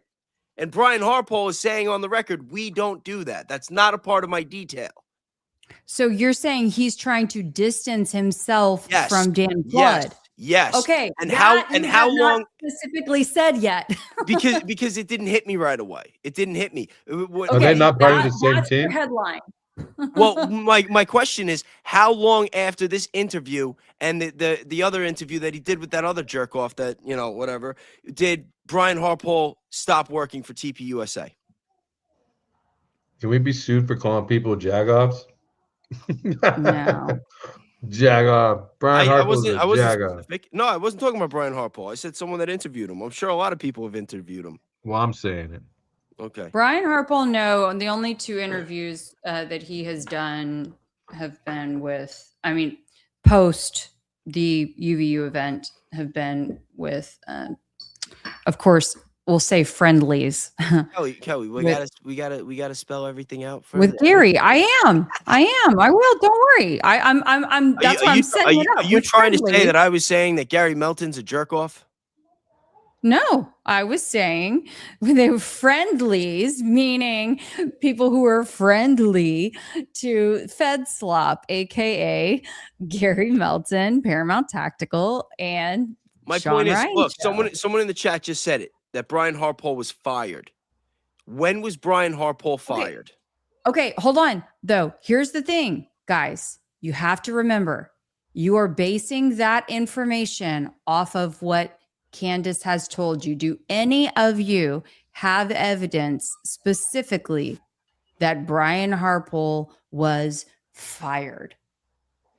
Have any of you talked to Brian? Have any of you Talking about the interview that Brian Harpole did right here, where he's declaring this on the record as a signal, saying that this is he's calling this a definitive hand signal. And he's saying that he is head of security. He says on his team, they do not use hand signals. And as we just going over the other footage of Dan Flood, we could determine that Dan Flood was doing hand signals. Now, Brian Harpole is saying on the record that, look, we don't use hand signals. If we used hand signals, we would do this. He's pulling out flashlights. He's pointing fingers. But he's saying that that's what I would do. And then Sean Ryan is saying, well, you know, like maybe this means something, like get me out of here, you know. And then Brian Harpole points it out when Sean Ryan does this. Brian Harpole points it out and says that's a definitive hand signal. Is this going over everybody's head? Chat, do you guys understand what I'm saying right now? I get it. I just think I think that it looks like it. I think that right now there's more of a concern now at this point. It's not more of a concern. It all adds together that Tyler Robinson. I'm more concerned now about the slandering of Tyler Robinson when he just wanted to have invoke his 5th and 6th Amendment, and the entire media, the feds, the governor, and everybody said he wasn't cooperating. Why turn yourself in and not cooperate? That makes no sense. Why there's even a video of Governor Cox saying he's not willing to turn himself in, but everybody else around him is cooperating. What kind of shit is that, right? You got everybody around you like, just go turn yourself, and you're like, bro, I didn't do it. Like, I'm not gonna do that. It's like, just go in there so they don't come and shoot our house up. And it's like, we'll get back to this. I'll take it off the screen. Hey, for now. there have been some supers, Bays, if you could hit those up too. Yeah, sure. All right. We'll do the supers real quick, and then we'll get back to it. All right. So Gina P said, question, just because prosecution is calling Tyler Robinson's parents does not mean they, meaning Tyler's parents, want to testify for the prosecution, correct? That's a question. And I believe that to be true. I don't think it matters. They can be a subpoena. They don't have a choice. But she's implying that the media, like some of the people that I was covering yesterday, you know, like the Salem media type people, are making it a point to tell the world, like, look, Tyler Robinson's parents are testifying for the prosecution. It's like, no, but that's to answer how your it question, works. like, yes, you they get testify subpoenaed. for both. The prosecution could be the one that called for the subpoena. and that Yeah. it's getting spun in a way to make it look like, oh yeah, we can't wait to testify to get our son I can the death explain penalty this. for Megyn Kelly. You know what I- I mean? Like it's crazy. Right. The way that this can be explained, and you said it last night, you said it is of the responsibility for the prosecution to actually convict Tyler. If it was any, like, the defense wouldn't call anybody. They call, like, if it came down to it, they would sit back there and let the prosecution do everything or nothing, right? So if the prosecution called no witnesses, neither would the defense. See what I'm saying? So it is up to the prosecution to subpoena every single person that they want in-house to interview or on the stand or whatnot. Otherwise, because that's how it works. The prosecution is trying to persecute somebody. So as a result, it is their requirement to bring in everybody that they want to ask questions. And since they're doing that, the defense has their chance to ask also. It's a two-way system. So because the prosecution is bringing in their parents, whether they want to or not, they get the opportunity to interview for both sides. And the thing is, the reason, that you're leading on to that as well, is that they're not there. There's a whole thing here. I read it. I mentioned it in my last live stream. There was a case where this was used as a precedent where they invoked a right. I forget. It was like 1973 or something like that. They invoked a right, or maybe it was 92. They invoked a right or whatever it was. I forget now. My head's but everyone came out and said their intention was this. When they were pure intended, they just wanted, like in Tyler's case, all he wanted to do is not say anything, and they used that and spread it to the media like he's not. Like, how stupid do they have to be? They told everyone he surrendered and he said he did it in Discord text. Then when he comes in and says he wants to invoke his rights, they come out and say he's not cooperating. It's like, yeah, right. They're literally just screaming at the camera and microphone to get everyone to side with them, and it's not cool. You know what I saw? Who's that other jerk off? He's like a big time Trump supporter. What's his name? Is it Patrick Doherty or Eric Doherty? What's his name? Something Doherty. I don't know. I'll find. Is it Eric Doherty? Yeah, I think it's Eric Doherty. He posted a video of Tyler Robinson whispering to his attorney in the courtroom, and he put a text on it trying to claim that Tyler Robinson was saying that he had the shot to kill, or I think he was implying it. I think he like he was maybe quoting what was in the Discord chat, like the text messages or whatever, saying like, I had the opportunity to kill Charlie Kirk and I took it, and he put it in quotes with the video of him whispering to his attorney. And I'm like, yo, how is that not defamation? How is that not defamation? Because in my eyes, he's implying. No, that wasn't whispering. Those were lips. They were trying to read the lips. No, but I think what Baze is trying to say is that it was used out of context. Yes. Baze, were you saying that this was just used this week? So that video or whatever, they're showing him whispering. They don't know what they're saying. Yeah, and they're literally saying, I had, whatever it is. They're using like the information from like it's a recent post from maybe to make a couple it look of like days he's ago, getting caught saying to make it look like and so it's very much out of context. Yeah, very, very much out of context. Yeah, very much. And then that news station or whoever put it out, was it Fox maybe? They bro, I'm sure. I think that story got squashed within 48 hours. People stopped talking about it. I'm sure. Hold on, let me go to the next super first. Where's the trash can? Oh, we did that. Daisy, the 50 that she gave you. We got K Breach do an episode on Snowden. Yeah, I might do that one day. I've done an episode on Snowden. Oh yeah? I'll find it. I'll send it to K Breach. And then Roger Lane gifted Kelly 10 memberships. Always appreciate that. Thank you, Roger. Thank you. And then Dale gifting Real Bays 5 memberships. Thank you very much. Then we got a $20 super sticker to Amber. What's Farrell. up? Thanks, Amber. Appreciate And then we got K Breach again. I really want to know where all these securities are today. That's a good question. Very good question. Well, we I don't mean, know if where- we could put together a list of things, I have a contact I could reach out to and ask some questions. Oh, do you now? Yeah, where? Hold on. I want to find this video now because this was actually crazy when I saw this. I wonder if he took it down. I wouldn't be surprised. It's probably still there somewhere. Whatever. Do you guys have anything in the queue you wanted me to pull up? Thank you, Scruff. Yeah, I got something for us. Why don't we shift modes a little bit? Whatever you guys want. And yo, it's so funny. We were just talking the other day about how like we were going to be analytical. See, we haven't even really been talking to Kelly. She's been doing her own thing this week. But me and Danks were saying that like Saturday was going to be like the fun day and that we were going to be more serious the rest of the week and be like analytical and do our work. You know, because Saturday we do the bedtime stories. Now I'm telling him he's got to turn the lights off and do the flashlight. He's like, bro, that was a one-time deal. I'm like, the hell it was a one-time deal. And Kelly, I don't even no, that was when American Discourse was with us. Kelly didn't even get to see you do that. Well, Yeah, because y'all did it on a not Saturday night. Yo, Yeah. I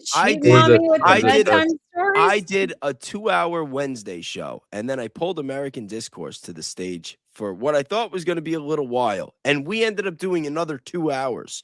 And then after that, right when I'm about to shut it down, Danks is like, "Send me the link." So then we did another 2 hours. So we were on there for 6 hours. That's wild. Yeah. have you guys seen this yet?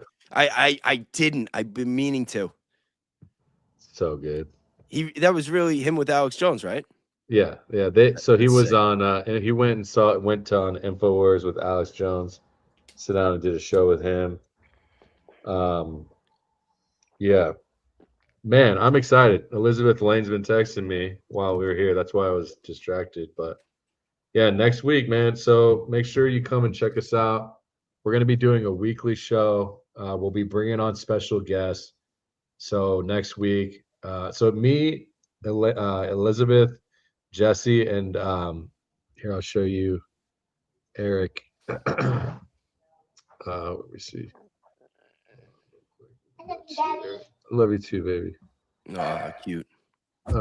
Eric, I want to show their accounts. So where's the account here? So you guys know who they are.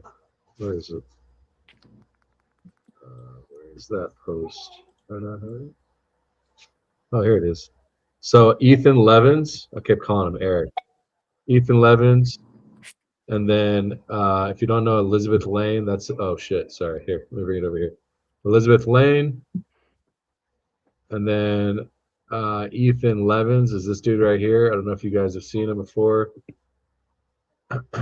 And then Julian Dory, if you don't know who Julian Dory is. This is Julian Dory. You guys might have seen his podcast before. He'll be with us next week. But the regulars is me, Ethan, Elizabeth, and then Jesse on Fire. So this will be at Thursdays at 8:30 EST. And then I think JP Spears, so I sent him a DM, and so he should get back to me tonight or tomorrow for next week. And then the following week, she just confirmed with me John Kiriakou, and I think Alex Jones. I'm not sure about the second one, but all right. So let's show this. Do you do IQ test here? Yep, that's what we do. Okay, because I think I need one. Okay, yeah, we can do that. Why do you need one? Well, I've had some people lately telling me I have a low IQ. Ooh, shots fired. God. Who's been telling you that? Well, some people online have been telling me that, like the president, and even my dogs are looking at me a little bit condescendingly now. Well, we'll find out. So with this IQ test, I'll just ask you a series of simple, really common sense questions, and you just give me your best answer. I'm actually kind of a little bit nervous right now.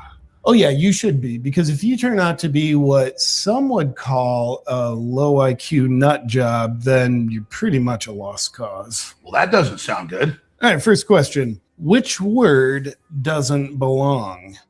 Apple, banana, carrot, orange. Is it carrot? Very good, because it's not a fruit and all. It's clever. Next question. Who would be considered more of a traitor to their country? Person A, who receives $230 million from a foreign lobby, or person B, who receives $0 from a foreign lobby? I mean, clearly person A. Wrong. Come on, that's got to be correct. Next, hypothetical question. If a country has a major shipping waterway that you want to have open, and it's currently open, but they'll close it if you go to war, what would be a smart way to ensure that waterway stays open? You don't go to war with them. No, not even close. I mean, common sense would say go to war with that country and stay at war with that country as a way of putting pressure on them to reopen it after they've closed it because you went to war with them. Are you playing with a full deck? I don't play cards, but thanks for asking. Oh, and this is a good one. If you had the desire to take down an international pedophile ring, what would be the best way to follow through on that desire? Well, you launch a full investigation using every means necessary, and you prosecute those bastards the fullest extent of the law. Wrong. No. You would launch an effort to prevent any investigations and prosecutions. That can't be right. Well, an ounce of prevention is worth a pound of cure. These questions are kind of weird. Oh, I assure you, these are standardized IQ test questions, sir. Next question. Here's a You guys get it, right? Because Trump called him like low IQ. scenario. You got a person, they work for America and America only. What country does that person work for? America? That's incorrect. They work for Benny Hannes! He said Iran. I don't know why he said Iran. He should have said, but Benny Hannes.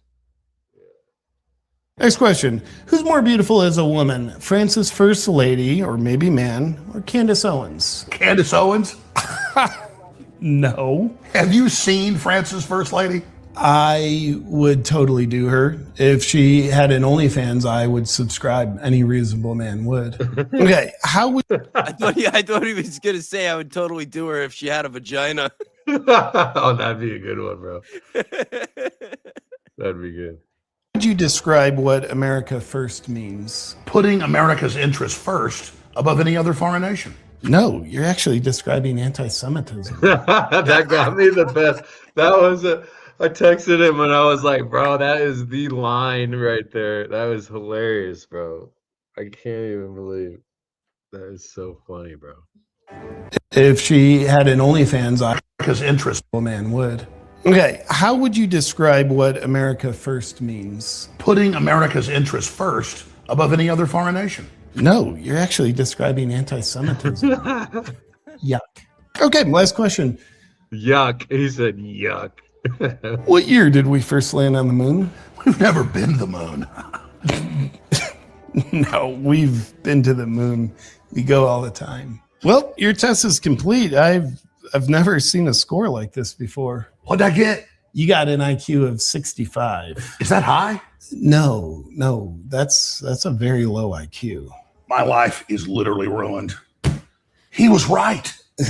Who was right? Just don't worry about that now. My big question is, what am I going to do with my life now that I've learned that I am so stupid? Well, just remember, you're also a nut job. But yeah, you're pretty screwed. Really, the only option I can give low IQ people such as yourself is to go off and open a Somali daycare. I am completely.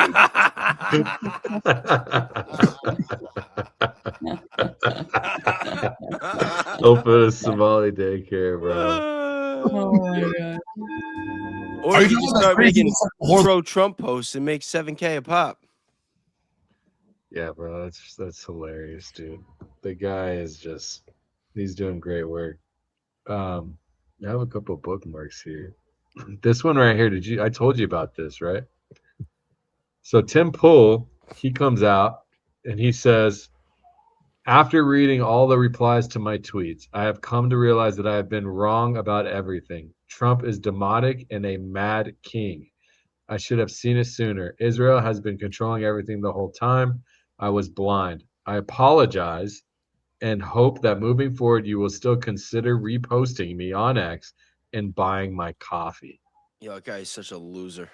What a freaking loser, bro. I actually posted it and then I turned it off because I was like, I'm not even gonna give the guy the credit because like I should screenshot it and maybe post it, but it's just like you're gonna come out and say an apology for the money.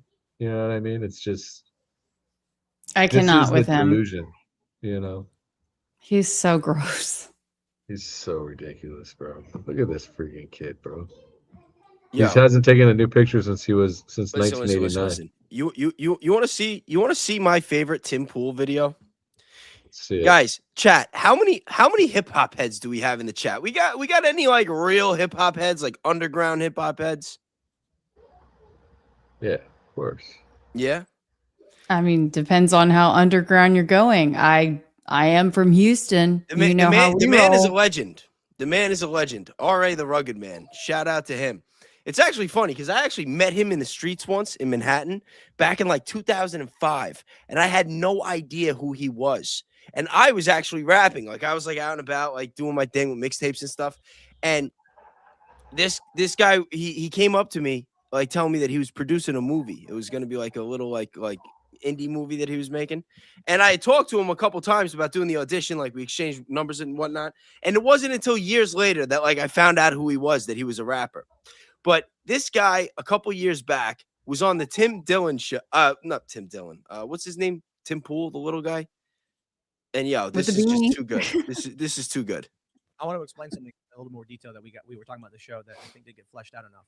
So, and I'll preface it by saying I do not believe I face more discrimination than Black people in this country. Yeah. What I can tell you is one of the difficulties in my life is people who grow up in a white suburb. Everybody's white.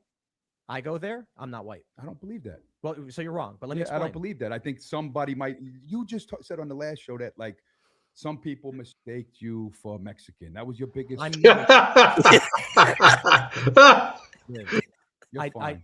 don't. I'm not saying that I've got a boot on my neck. I'm saying you need to understand. It gets so much better. Watch. People We're in who a have redneck area. If we go up to the truck stop up the block, nobody's looking at you like, get that guy. You know. I didn't say they were. Yeah, but what I'm saying is, if you put somebody else in there, they're looking at you funny. You're good. You're good. You go to the airport, they're not pulling you over because they no. That's bullshit. They pull you over. Yes. Because you look like what? Yes, like motherfucker. What do you look like? I get randomly flagged every fucking time I go to the airport.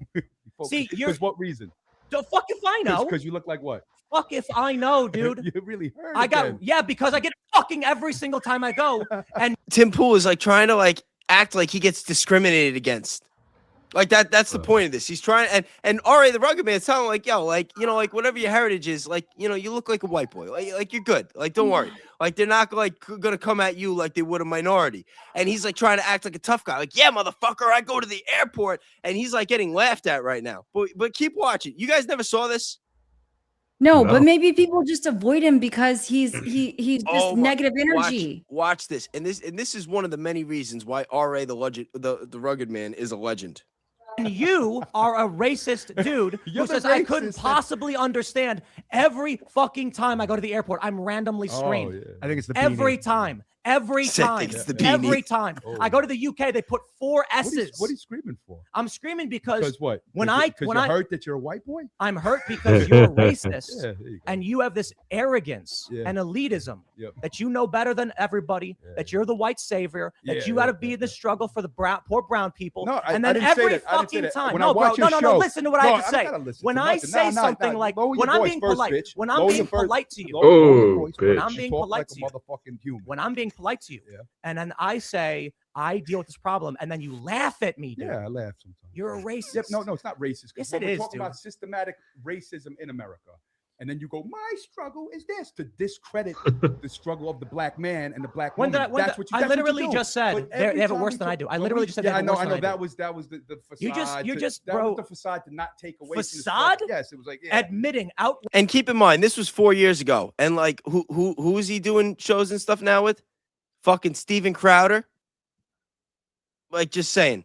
All right, we're gonna finish it now. I won't interrupt. This is where it gets really good. Right, saying straight up, bro. And your Jesse Smollett Hulk. I cannot handle made up him. this whole story about white supremacists coming to your house and saying, "Oh, the mixed couple," and throwing racist pamphlets at you, and you made up a whole Jesse Smollett thing. I've been and that's the takeaway from the struggle. He made up another Jesse Smollett thing with saying that is. No, you're a racist remember? prick. Here's my hour-long documentary about the black struggle in Ferguson. Oh yeah, great. Yeah. Oh, great. $100,000 budget. James Baldwin interviews with people on the ground to talk about what they've been through, and you have the nerve to come up to me and tell me my experiences don't matter when I'm fighting the fight. Stop screaming, bitch. Stop screaming. Talk to me like because I'm not that guy. Yeah, you are. You are. You actually are, dude. Yeah. You are that guy. I'm talking about. I'm not that guy. Oh shit. All right. Screaming at, bitch.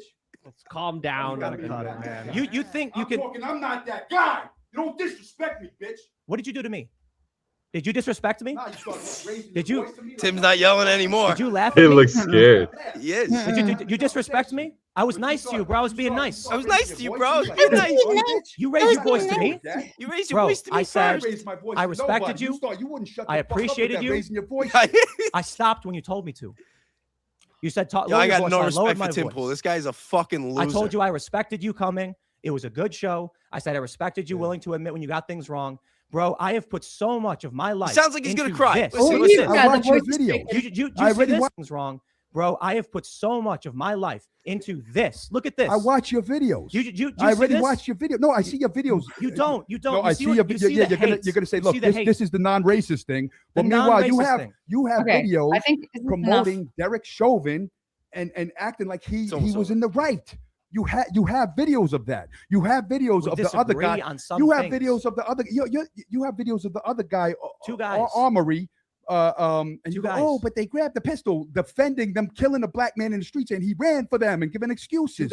You have these videos, so all of this shit doesn't matter. Doesn't matter. No, of course not. A decade of work doesn't matter. No. But that's who Tim Pool is. That's who Tim Pool is. What? He's Mexican black. Yeah, he'll play the he's an opportunist. He's an opportunist with the big mouth, and he'll play the victim, and he'll try to put on a show and do this rah-rah. And the second he opens his mouth to the wrong person and that person stands up, it's like, no, bro, but you disrespected me first. No, but it's a misunderstanding. The guy's a bitch. No, he's like, he runs up and he's like, pop, pop, pop. And then he runs back and then he runs up and then he runs back. I mean, he did that stuff, and I'm not one to defend Candace, but it's like he did that with Candace. He does this with all these little people. And he just, but you've seen the video before with him getting his hat pulled off of his head, his little beanie or whatever. He does not like his dome exposed. I don't know. I don't watch Tim Pool. I'm just saying. I saw him on Rogan. If there's anything to do, if there's a Achilles heel for that dude, it's the hair. It's the hair. Well, that's just sad because guys usually aren't like that with the aesthetics. Here, I'm gonna share my screen real quick. But yeah, shout out to R.A. the Rugged Man for that. That was awesome. We have a couple supers, I think. From we got a membership for Kelly. Oh yeah, Scruffmeister. Scruff. Thank you, Scruff. Thank I think you. Scruff is new around these parts. Scruff's been around for a minute. Really? I know they're a member on mine. Yeah, mine too. What's up, Christy? Good to see you. Thanks for the super. Morning Squad, $10. I love the emoji. Then we got another one from Christy. What's up? For the mods. Thanks. Sorry, For the I'm broke. mods. It's all good. Anything you contribute on Thank behalf you, of the mods, Christy. they appreciate. Thank you. Absolutely. Thank you. Thank you. All right, throw it up. Oh, here we go. Here we go, baby. Good afternoon. Yeah, The lies linking me with the disgraceful quiet. Jeffrey. Why is it so quiet? Oh, is it just me? Epstein. Is it just you? I hear it. Hey. The individuals lying about me are devoid of ethical standards, humility, and respect. I do not object to their ignorance, but rather I reject their mean-spirited attempts to defame my reputation. I never been friends with Epstein. Donald and I were invited to the same parties. I've never been friends with him. You don't have to be friends with someone to fuck him, right? I mean, dude, Valhalla crushed this today. Oh, he did? Does he have a clip of it? I'm gonna pull it up right now. Yeah, pull it up. As Epstein from time to time. Dude, he. It's overlap. We'll play it. You want to hear? I'll put it up right now. Okay, I don't know what he said, but I have no idea what he said, but I also want to just, while you're pulling it up, say like what I was alluding to earlier, and the chat got it. The chat totally had my back, is that there's a whole lot more behind her voice. It's like, I think the voice is just the initial layer, that it's like she has never been really allowed to speak, and it's for a reason. And so it's like that right there that we saw was the most that they were going to allow her to speak. She very well could be a victim here. So I don't know how much fun he makes of her or whatever. And I'm not saying that she's in the right. She could be running cover. I have no idea, but just keep all of those things in context.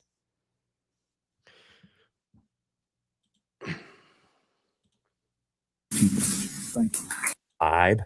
But I want to say one thing to the American people. I never had a relationship with Epstein. I never told anybody to lie, not a single time, never. His images and stories. Can you make it bigger so you pull the and I need to go back to work for the American people. Cinema. Thank you. How do I do it? Push cinema on the screen so it moves all those things to the side. On StreamYard? No, right there on the screen where Valhalla's left arm is at. Hover over it. This thing? No, the left of it. Theater mode. There you go. Oh, you mean I could have been doing that the whole time? You learn a little something every day. Why didn't you tell me this? See that, guys? Yesterday I learned how to do polls. Today I got this. We're on a roll. All right, hold on. Right. We got to level you up if you're going to kick it with the Dankster, bro. What about the Kelster? And the Kelster.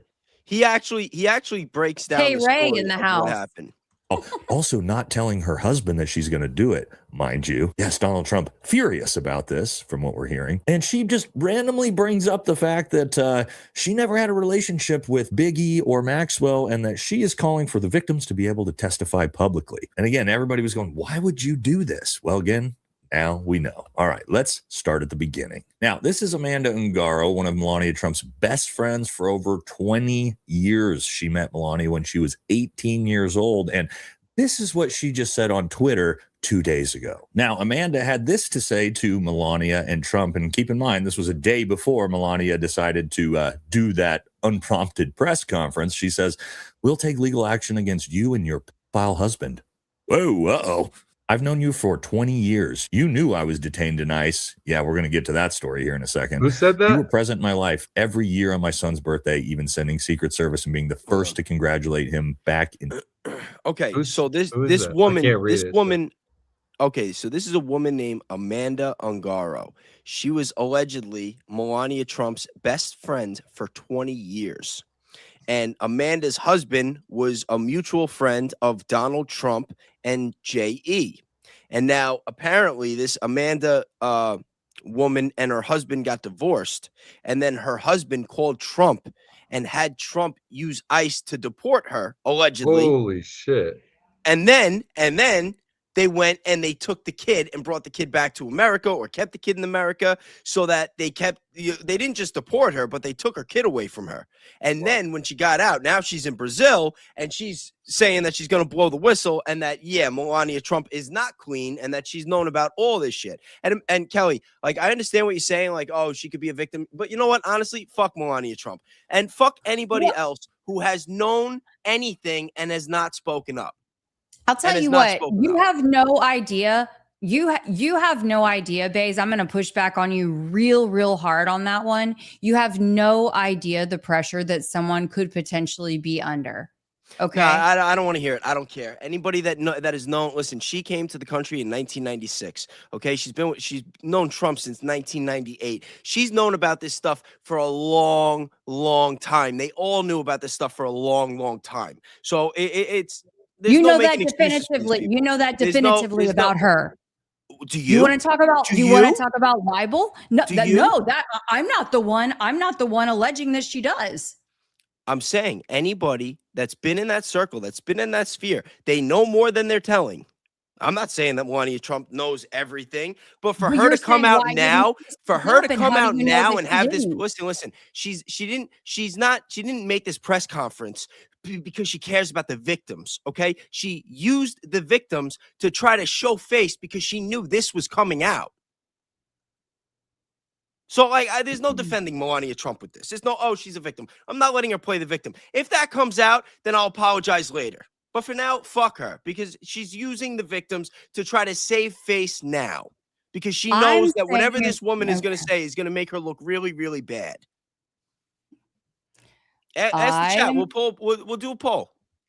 All I know is what I'm seeing in the chat is that people were saying so many things about what they're detecting with her language, with they believe. Anyway, yeah, you go ahead. Yeah, she looks scared. She looks scared, but I don't know if it's scared because she's a victim or scared because her best friend of 20 years is about to air out her dirty laundry to the world. And now she's coming out. Don't know enough. When Donald Trump I've been listening for a long time. Okay, I've been real quiet over here. I've been real quiet over here. Okay, I've been listening for the majority of this stream. And I think that she has been sitting back, and you have no idea how minimized this woman is. Okay, I have a feeling that she is quite minimized in her role. And so maybe that's all that she was allowed to do. You think she could just get up there and go rogue? I don't know. Maybe she could. I don't know. But I'm saying it's too early to judge her. I say this is one data point right now, and we keep an eye on it. But you listen. You just said fuck her, and that's I say fuck anyone that didn't speak up sooner. When Donald Trump was saying we're still talking about Epstein, Melania Trump wasn't saying anything publicly about the victims. That's what I'm saying. That's why I'm saying fuck her, because now that the spotlight's about to be on her and her friend who has a real reason to have a vendetta, and that she whatever Melania knows that this woman could be saying, she knows is about to come out. And that's why I'm saying fuck her, because when she comes out here at this press conference and says, oh, there was a lot of people involved and, the victims need to be heard, she could have been saying that for years, but she didn't. She's saying it now to save her. You think when her husband is Donald J. Trump, she is going to go rogue on him? If she cared about the victims, she could have leaked something to somebody. Something could have gotten out. It's the same. Listen, it's the same reason why people resent everybody at Turning Point USA. You don't think that there's people at Turning Point USA right now that probably know that Tyler Robinson didn't kill Charlie Kirk with the 30-06 and that they're just not saying anything because they're afraid? This is what we're talking about when we're talking about speaking up and doing what's right. That is the reality of people in life. You're looking at your safety, your family, your life. It's so much bigger than just one thing, especially when you're dealing with what could be the most powerful people in the world. Yeah, that makes sense. But she could have gotten the information out sooner. This woman. Think about it like this. Hold on. Think about it like this. How is she going to get the information out if she is literally surrounded by all of those people and they went ahead and took out the main loudest voice in all of this, and they already wanted to take out Trump? It would give them an excuse to take them both out before before he ever got second office. If she, all this time, what had gone by. So also, she's a European woman, right? And these women listen to their husbands and they do what they say. That's just the culture, right? So if she at all was told not to say anything, she will have his back till the day he dies, because I mean, we'll see about that, but that's typically how those women are. And also the relationship obviously doesn't look very great, but she's held him down ever since the beginning so far. She's never gone against him at all. But some people say this is her coming out against him ahead of it, and she has nothing to do with it, getting ahead of the ball to keep herself clean. But there's no way, in my opinion, that she could come out and say anything, bro. They would But take her head my off. point is, Yeah. my Well, point I is, tweeted as soon as she came out on Friday, I said, oh, I wonder who has information that's about to come out with a story. Okay. So, just that, thought that crossed my mind alone is like, oh, something is about to come out. That's why she's coming out now.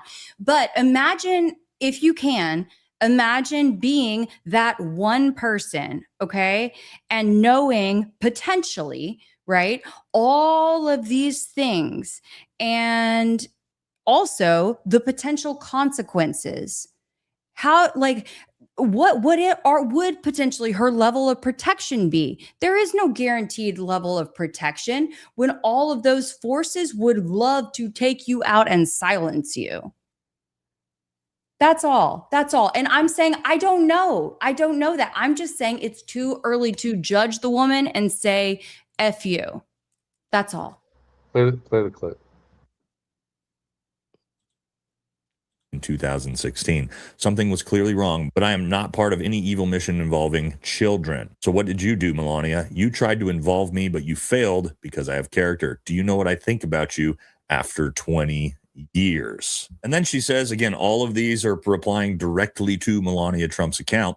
I have nothing left to lose in my life. I will tear down the entire system. Be careful with me, bitch. I will tear down your corrupt system, even if it's the last thing I have to do in my life. I will go all the way. I'm not afraid. Maybe you should be afraid of what I know of who you are and who your husband is. Uh-oh. Okay, so Melania Trump's best friend of over 20 years vowing to burn everything down and expose her pedophile husband. What happened here? Well, this is how this all transpired. So this is Amanda's ex-husband, who just happens to be one of Donald Trump's best friends, going all the way back to running Donald Trump's creepy little teenage beauty pageants with him, which is now looking to be just one big human trafficking operation from what we're seeing. And what he did was he had Donald Trump deport Amanda Ungaro over a custody battle with their son back to Brazil. Yes, Zampoli got his buddy Trump to literally use ICE to deport his ex-wife so that he could then kidnap her child from Brazil, and is actively refusing to return the child. So obviously that she's been deported and had her child kidnapped from her, she doesn't give a shit, and she's willing to tell all and burn the entire thing down. So, getting spicy. Now, this is a really good video, really explaining this whole thing and how it all transpired. So yesterday, the First Lady gave a desperate live statement from the White House Grand Foyer. She was visibly shaking as she denied her links to Jeffrey Epstein. Why out of the blue? Because Amanda Ungaro spent 20 years in Melania's inner circle. A woman who was even a UN ambassador is currently threatening to torch the entire administration from an iPhone in Brazil. Amanda Ungaro was there for it all. The Mar-a-Lago New Year's parties, the inauguration, the private UN galas. She was the partner of Paolo Zampoli, the man who literally introduced Donald Trump to Melania. They met when she was just a teenager and he was 32. But when the relationship went south after 2 decades, Zampoli didn't just call a lawyer for custody. He weaponized the full force of the federal government against the woman he called his wife for 19 years to win a custody battle over their American-born teenage son, Giovanni Zampoli. Paolo allegedly coordinated a hit with a high-ranking ICE official named David Venturella and his fellow Kennedy Center board member, Pam Bondi. The result, Amanda was arrested in Miami on a manufactured charge involving a single photo of her hand resting on a laser machine. She was held in ICE detention for 3 months, then deported to Brazil without trial. He kept his seat on the board next to Pam Bondi. He kept his title as presidential special envoy. But then he went too far. A Brazilian court ordered the child returned to his mother, and in total defiance of international law and a direct court order, Paolo Zampoli reportedly snatched the boy from Brazil and fled the country. Amanda has now filed a formal kidnapping complaint.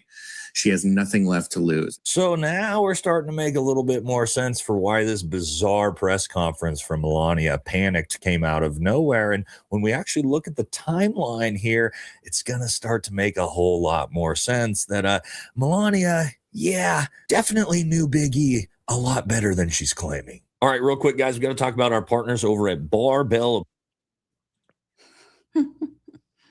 Good old partners at Barbell. Oh, we can't hear you. Mike. Vote in the poll. Put a poll up in the chat that says, do you think Trump is a PDF file? Yes or no? Vote in the poll in the Danks chat. Share the screen. I want to share another take. Oh, wow. Yeah, I put up a poll too. I said, why did Melania speak up? Because she cares about the victims or to cover her own ass? Yeah, the camera looks better now. I got a little light, right? Well, you had a lot of light before. Before it was, you were glowing. It was behind me, but I didn't have any in front of me. So Jesse takes a little stab at this. I wanted to propose something to you guys as to what that might be that seems to have so much influence over the. And what's interesting is they're really good friends, right? Valhalla and Jesse. So it's interesting to see this take. Let me fix my. Yeah, but friends could disagree, just like me and Kelly. Yeah, no, of course. That's why I said it's interesting. You know, administration from, you know, the group that she's referencing. Okay.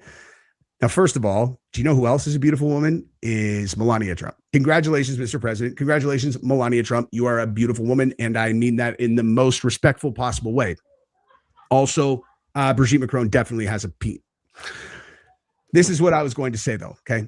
Why did Melania Trump do this yesterday? Why did she come forward and say, out of nowhere, she denies all but casual ties to Epstein and Max?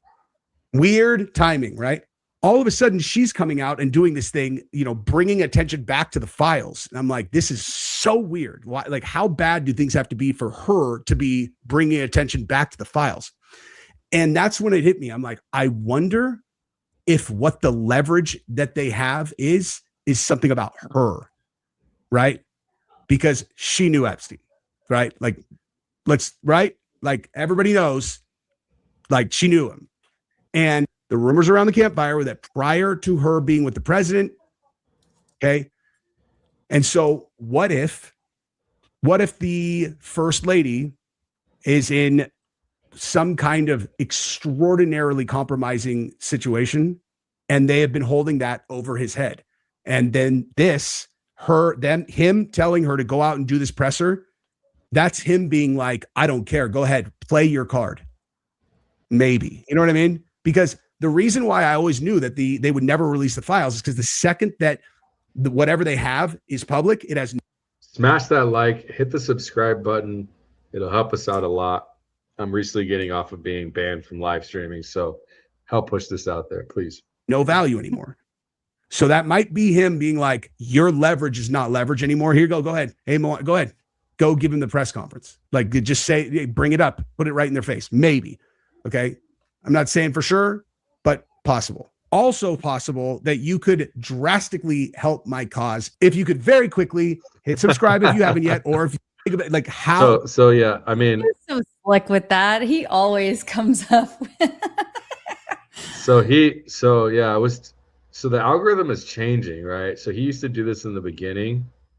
I suggested throw it in later because the people watching are already gonna subscribe. And I think like now, like what I learned from that, just a side note, I think what I learned from the algorithm is that people want to subscribe after you've delivered. You know what I mean? Mm-hmm. Like when you ask up front, I think it's a little too soon. But anyways, it's cool to see that he took my advice, and he's that video's got 100,000 views just in 24 hours. So, but yeah, I mean, you know, when you see somebody like Melania come out and say these things, it's interesting because there was a poll I heard about. I didn't see it, but I heard that the poll stated, did the war distract from the files, and how much like the percentage, yes or no? And it said yes by like 98.5%. And it was like hundreds of thousands of people voted in this poll. So it's interesting to see her come out and surface this when the entire narrative of the Epstein files has been completely dismantled to the point to where it's barely talked about. It feels like right when the web app from Ian Carroll goes public and everything and starts being used, nobody's even talking about it. We don't see anybody streaming with it, which also, which is interesting, is that they make it so hard. They'd suppress the content, so it's but it's very interesting that she would do this. What, So what do you say that again now? What do you mean that what suppress the content? I was just throwing in that people aren't talking about it as well because they suppress the Epstein content. If you put in the title or in the description, your videos won't get as many views. They'll get way less compared to any other content. So a lot of YouTubers know that. And so you don't see a lot of the Epstein content because of that. TikTok especially when TikTok was really banning even sending the word in DMs and stuff. That was at the height of it. They've loosened up. I just don't know why they tighten things, then loosen it, and tighten it, and loosen it. It makes it really tough on our end. But one thing for sure, they love Turning Point USA drama. And the person I was talking to at TPUSA, I was telling him that they pay us more to make this content. And he was like, yeah, think about who owns these platforms. They're all leftists and stuff. So they want to suppress anything that destructs the right, destructs the left, and then amplify anything that destructs the right. And it's kind of true, If you put Trump in the title of something, watch your analytics. Put Epstein in the title of something, watch the analytics. Go look at the videos. Some people, they do well, some don't, but I don't know. It just makes it tough to even talk about this stuff. But the reason why I mentioned Melania and all of this is, why does she bring it up when they've successfully gotten rid of the conversation? And that's really what we have to look at, right? It's because she'd be like, who's promising her anything? If she's getting out in front of it, and her husband, she doesn't go to jail if Trump does, because she has the protection as a wife, right? So if she's a victim, she has no reason to come out and say anything. She wouldn't say that. You know what I mean? She just wouldn't say anything. Well, can I just interject one moment there? Because there was someone in the chat a little while earlier who, thank you. Sorry, now the name's slipping my mind, who had brought it up. But what she specifically said in her speech was that while she denied any, involvement or being a victim of Epstein's, she was encouraging or demanding, encouraging, empowering all of the victims to make sure that their stories were heard, that they come forward, that their stories be heard and put on the record. And so to me, I see the read between the lines on that as kind of a potential battle cry that, hey guys, I'm not in a position to be able to speak out on this, given all that's going, all that's around me. But please, this is my way of showing you I'm doing everything that I can to make sure that your stories are heard. Let's see what she says. Here, share my screen again. Let's actually listen to what she says. I don't know if we've seen so many takes. I'll put the subtitles on. Let's see what she actually says, right? Me, devoid of ethical standards, humility, and respect. I do not object to their ignorance, but rather I reject their mean-spirited attempts to defame my reputation. I never been friends with Epstein. Donald and I were invited to the same parties as Epstein from time to time, since overlapping in social circles is common in New York City and Palm Beach. To be clear, I never had a relationship with Epstein or his accomplice, Maxwell. My email reply to Maxwell cannot be categorized as anything more than casual correspondence. My polite reply to her email doesn't amount to anything more than a trivial note. I am not Epstein's victim. Epstein did not introduce me to Donald Trump. I met my husband by chance at a New York City party in 1998. This initial encounter with my husband is documented in detail in my book, Melania.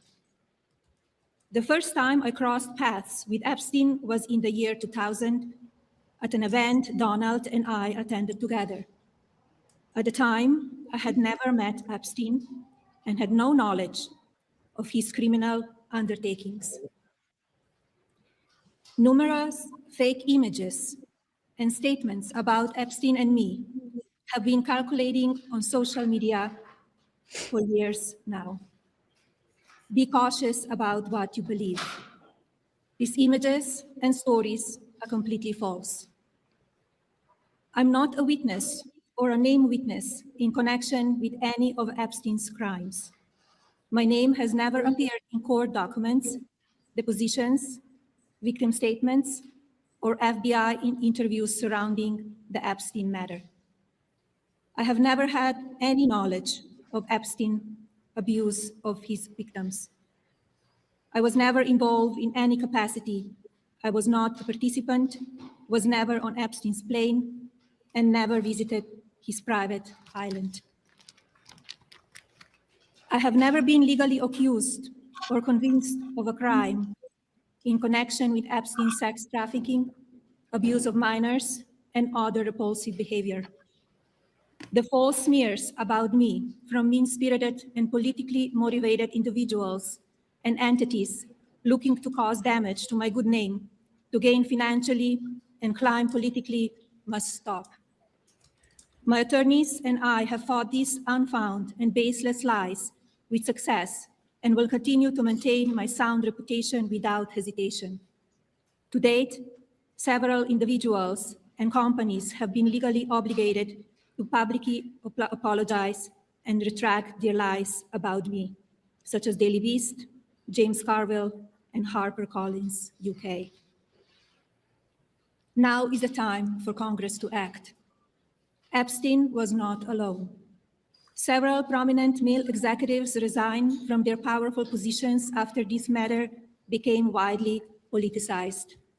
Of course, this doesn't amount to guilt, but we still must work openly and transparently to uncover the truth. Shout out to her, bro. She said it doesn't amount to guilt. Innocent until proven guilty. That's what I'm talking about. Yep, So, at least somebody in that administration. I mean, I haven't even really listened to it. I've just seen hot takes. And she's out here saying, like, we need to actually bust it wide open, bro. Like, let it rip. I call on Congress to provide the women who have been victimized by Epstein with a public hearing specifically centered around the survivors. Give these victims their opportunity to testify under oath in front of Congress with the power of sworn testimony. Each and every woman should have her day to tell her story in public if she wishes, and then her testimony should be permanently entered into the Congressional record. Then, and only then, we will have the truth. Thank you. That is a mic drop. That is a mic drop. It was pretty intense. She's like started off like all innocent and I'm good. I didn't do, and that's all good and well. But she ends up saying like Epstein was not alone and this shit needs to come out. That's what it And looks like to me. let the people who can talk have the floor and put their voices on the record for everyone to see, and then do what you will with it. And it only took her best friend of 20 years to be about to come out and spill her guts out. Who Melania, think about it, if they were really best friends for 20 years and that girl Amanda got deported and got her kid taken away, Melania didn't speak up for her. Her best friend, 20 years, gets deported, loses her kid. She doesn't speak up for her. How do you She know? doesn't speak up She for any of might the have victims. spoke up. She might have spoke up behind closed doors. Well, we know that her friend certainly doesn't think that she spoke up for her. She's saying, how do you think I think what do you think I think about you after 20 years of knowing Well, let you? me ask you this. If her friend, and she even tried to say, hey, like, I'm trying, but that, you know, this is how I have no control. I've talked to Donald. I've done this. Like, they're going to, like, he doesn't want anything to do with you. They're going to move you, kick you out. I have nothing. She's going to, that person, their life has been thrown into so much turmoil that they're going to blame the person closest to that situation.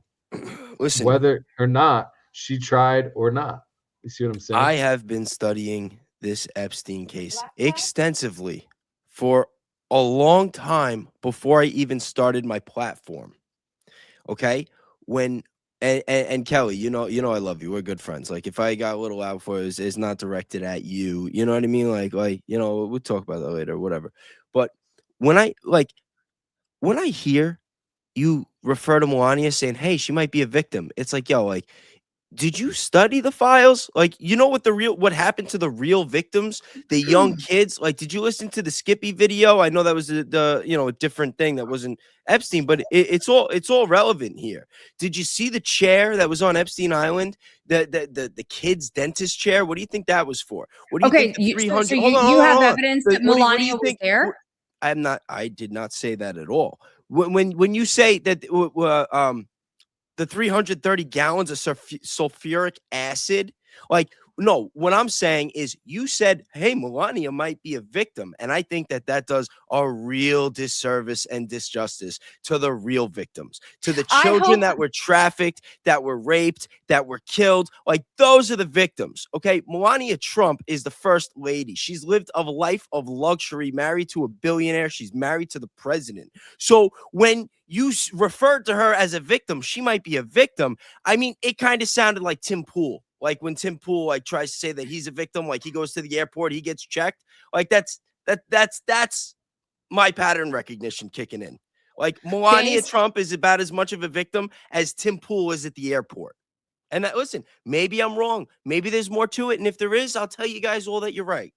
But my initial interpretation is if Melania really cared about the victims, she wouldn't have waited until she was going to get thrown under the bus by a friend that she didn't speak up for to speak up. I think that the only person that Melania is speaking up for right now is herself and her kid.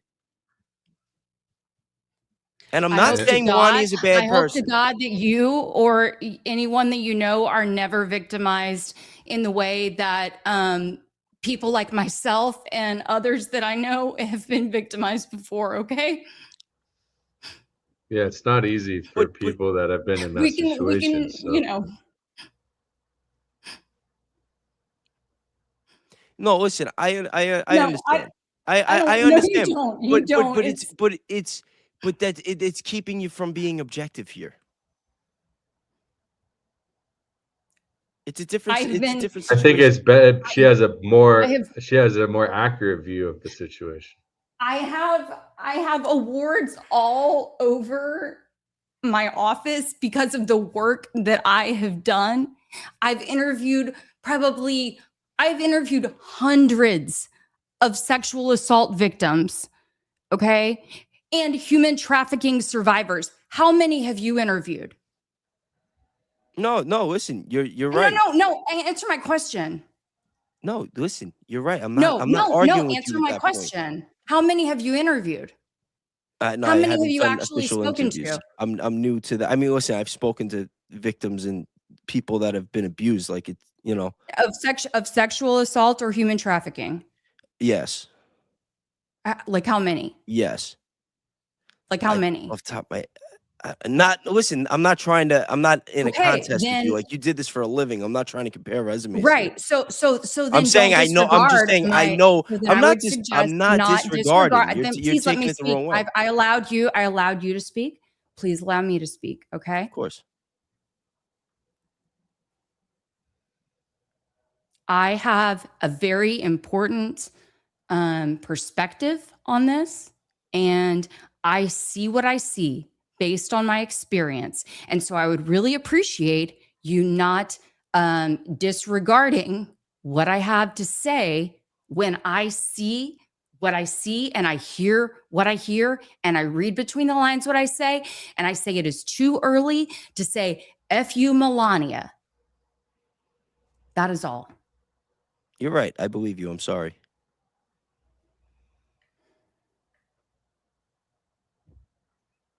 Everyone in the chat was like, "You guys stop," and I was like, "This is good TV. Let it rip." No. but that's not what this is. This is real. This is real. I know. The And thing is, it's important to have these conversations, I was and that way people overlooking can what see. I didn't the read between the lines perspectives. with Kelly right away. Kelly, you're right. I'm sorry. It's And not that's about that's me. genuine. It's No, about that's all of genuine. the people out there, you know? Like That's it's genuine. yeah. You know, I just got upset when you referred to her as a victim because I didn't understand your perspective, like what you saw. And I was just thinking about all the research that I've done with the children, like thinking like, no, the children are the real victims. But I didn't, like, how could I see it from your perspective? These are the ways that you get those perspectives across sometimes, like, you know, when you have somebody like Kelly. And sometimes it might not look great, it might feel uncomfortable, but these are conversations that need to be had, whether it's public in front of thousands of people or behind closed doors. I think it's more important to be open air conversation, because that way people get to feel and see the raw emotion behind someone who's been through it and seen hundreds of victims of sex trafficking and molestation and otherwise, you know. So, and also all the way down to the end of their lives, right? And family members thereof. You gotta remember where she's coming from. You know, people like me and you, we haven't had that experience. I haven't. I mean, I have someone very close to me that grew up in a situation, but other than that, I you know, I don't know what that's like. I myself, when I was on drugs and stuff, and I was taken advantage of from like nasty old women and shit for money, you know, but I can't imagine what it's like for like creepy old men just like harvesting women and like taking them out of their homes and stuff, and then being in a situation like potentially what Melania could be in. She can't say anything. Like I said before, she can't speak out even if she wanted to, for many different reasons. You know what I mean? But my And we point don't is, have all the information yet. I'm just saying it's too soon to judge. Like this, yeah, it's too soon to judge. That's all I'm saying. listen, Kelly, I will tell you that you are 100% right, that Melania could be a victim and that we don't know what she's going through. We don't know her exact circumstances. And like, you're right. You are right about that. But both things can be true. Okay? Because she could have spoken up at any time. And she chose now, not because she cares about the victims, but because of this thing with Amanda Ungaro. If she was speaking up for the victims, she would have done it at any point. But she's speaking out now because of this Amanda Ungaro thing. That's what I'm saying. I'm not trying to disrespect you or say that I don't that you're wrong. Like, you know, I don't know what you see. Like I'm giving you that. I'm not disagreeing with you at all. I'm saying that you're right. That you might have a different sixth sense based on your own experiences that it would just go right over my head. But like I said, both things can be true. And even if that's true, even if she's a victim, she's not speaking up for the victims. The other victims. She's speaking up for herself. And I respectfully disagree. Okay, and that's what it is. And listen, if it turns out that you end up being right and more comes out about it, I'm saying, like, listen, we're on an open platform. This is on the internet. Like, I'm gonna, if I gotta eat my words, I eat my words. This is not about being right. Jesus Christ. No, it's not about being right. This should not be about being right. We're discussing an issue. This should not be about right and wrong. In fact, maybe that's what's wrong with this country. That's what's wrong with X. Everybody wanting to debate this and debate that. We're literally discussing and educating people and helping people understand what the news of the week is. I didn't come on here wanting to be right. No, we're all here because we want to expose the truth.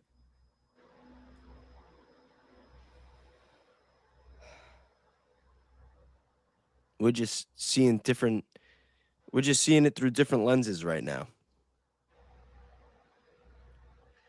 Yeah, a lot of controversy in the chat. They're unsure. You know, a lot of people have been through experiences. These are extreme experiences that men typically don't experience, right? So for us to be able to say exactly how someone is acting based off of, you know, based off of their relation to somebody, it's not fair because we don't know what that's like, right? I personally can't say for sure.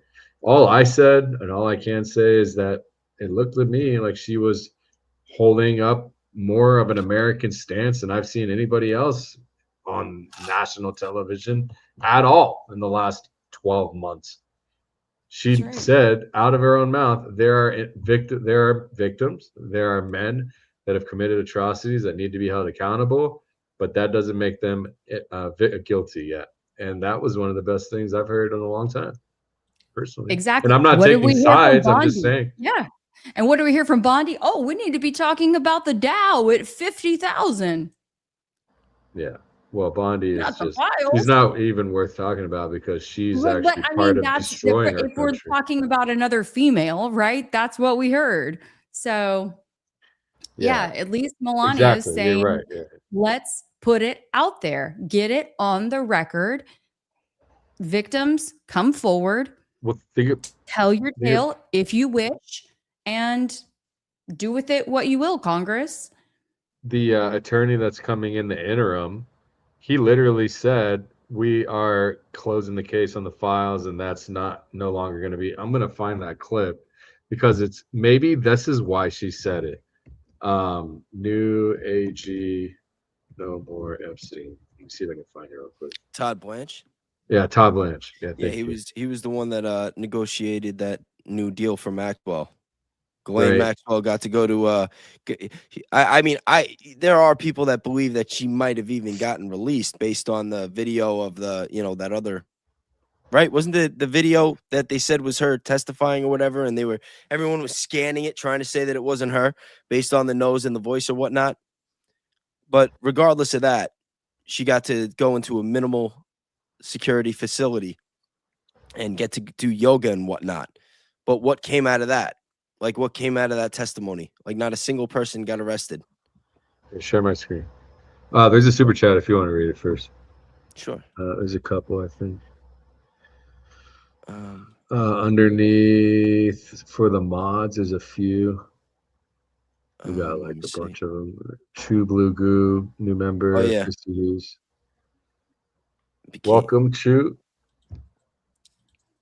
Christy, thanks for the membership. Good to see you. Thank you. MDJ DM'd me where? Discord? DM'd me. All right. I'll look. What's up? Hey, thanks, Laura. Appreciate you. Say thanks to the gifted memberships if you got them, you guys. They're random, right? So they just go out, and we don't have control of that. So if you got one, every Friday, I do members only live streams with the members, and we cover all kinds of other things that are not pertaining so much to politics, different conspiracy, religion lately. So join us if you're a member for Fridays mornings in Pacific time. Paul M, new member. David Wolf. Looks like she may want out of the marriage. Well, I think she's wanted out of that marriage for a long time. Oh, Christy Hughes. Kelly, I love you. The love.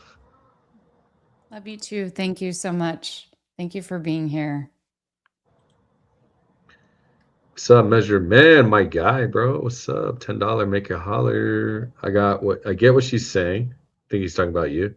I get what she's saying. I've done lots of work on missing people and trafficking. It could be my bias. Just yesterday, we struck a nerve or over the target, and bots hit us hard on X, praying.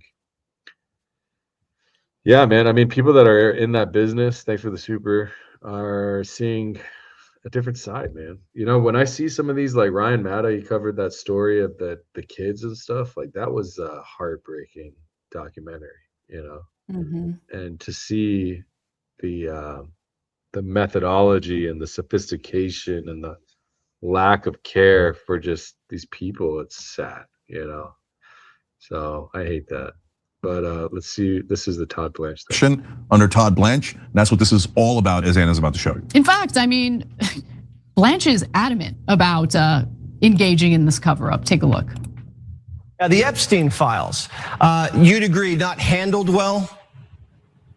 And I don't, first of all, I have never heard President Trump say that the Attorney General that anything that happened to her had anything to do with the Epstein files. And so look, the Epstein files has been a saga that's lasted for the past year. And what happened when the president signed the Transparency Act is the Department of Justice has now released all the files. They're just in the business of lying out of their freaking mouths, huh? Respect to the Epstein saga, and they said saga twice. Sounds like something else we've been talking about as a saga. It's crazy. General Bondi and I appeared in front of Congress voluntarily a couple weeks ago to answer any questions they had. We have made every single congressman, senator available to come and see any document, redacted, unredacted, that they want. And so I think that to the extent that the Epstein files was a part of the past year of this Justice Department, it should not be a part of anything going forward. These people are sick. Just a reminder that the DOJ has only released about 3.5 million pages of records related to Epstein, which is only half of the roughly 6 million documents they initially claimed to have. So we don't have access to 50% of the documents. And here you have Todd Blanche pretending as though they've released everything they can release. Now, Blanche, who, by the way, was also behind transferring Ghislaine Maxwell to a minimum security facility where she gets to play with puppies as a serial rapist and child groomer, says he doesn't intend to investigate any of the perpetrators in the Epstein files, doesn't intend to help the survivors. Let's take a listen on what he had to say on that. Is the public going to learn the identities of the men who abused the girls with the information that you're releasing? And if not, why not? And then I have a quick follow-up. I mean, you just baked in an assumption into your question that I have never said and I don't know to be true. Is the public going to learn about men that abuse these girls? Like, what does that mean? I mean, I don't understand what that means. Look, we said in July, and it remains as true today as it was in July. If we had information, we meaning the Department of Justice, about men who abused women, we would prosecute them, right? We talked about the work that we're doing. That's why I said that. I said this earlier. There's this built-in assumption that somehow there's this hidden tranche of information of men that we know about that we're covering up or that we're choosing not to prosecute. That is not the case. I don't know whether there are men out there that abuse these women. If we learn about information and evidence that allows us to prosecute them, you better believe we will. That's just crazy, bro. I just can't even believe he acts like the same response as Trump when saying it was a hoax. Girls, like, what does that mean? I mean, I don't understand what that means. What does that mean? I don't understand what that means. Yeah, shut up, bro. Take your paycheck, get your ass in the office, and just do the bidding. And the same folks who claim that Trump has a 98% approval rating or something. No, like it's 100. that. They said that he had 100% approval rating with MAGA. Crazy. Oh my God. I mean, how can you believe in or trust anything? We are literally living. Are we in CHINA? Like, I don't know. Yeah. We're behind it all. I gotta log off, you guys. I gotta cut it from here. But yeah, just remember, all we want is the truth, whether it's the files, Tyler Robinson, Charlie Kirk's assassination. anything really. And I think Anything that in it's between. important. Yeah. These conversations are important to have. So just keep your just keep looking for the truth and stay loud, because if we don't stay loud like we are doing right now, they win. You know, look, they're really trying to shut it all the way down. And if we let them do that, and a lot of people say, oh, well, what can we do about it? We can do a lot more. You know, we can do a lot more. Every single one of you could do a lot more. I'm doing as much as I can. You know what I mean? And even there's more that I could do, I'm sure, which I will continue to do. So if you've ever wanted to start a channel, if you've ever wanted to learn how to do that, you can join my community. It's $5. I'm not looking to make money off you guys. All it is to keep the trolls out. I will help you, man. I help create small creators, build channels, and I think everyone needs to have a voice and try to speak about whatever they're passionate about to bring truth. And also, AI is getting really good, and it's going to lay a lot of people off.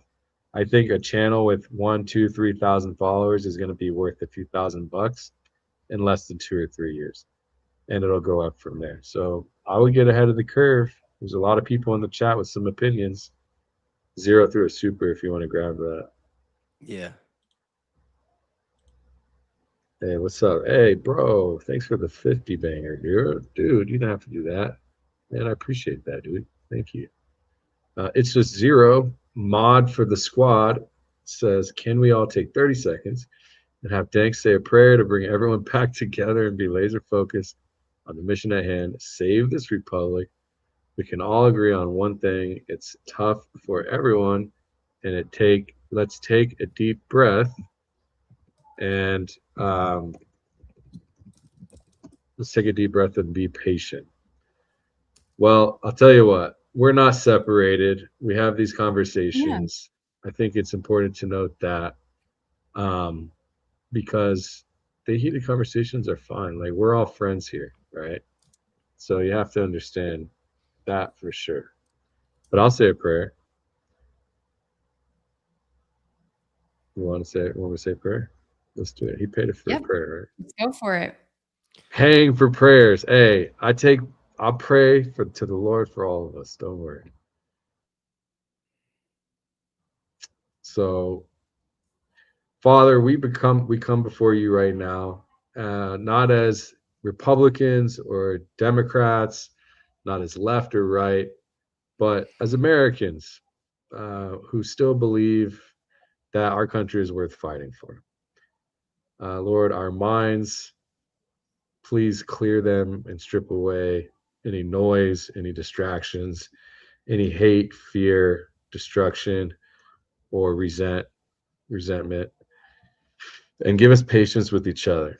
Give us the discipline in our mission for searching for the truth, and give us the courage to follow the evidence that you lay before us. Use our platforms as a voice for you and Jesus Christ, and for the victims that have been taken away or harmed in the path of the evil that live before us.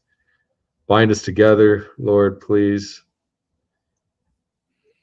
We don't have to agree on everything, obviously. That's for the best anyways, because discourse is the best way to the truth.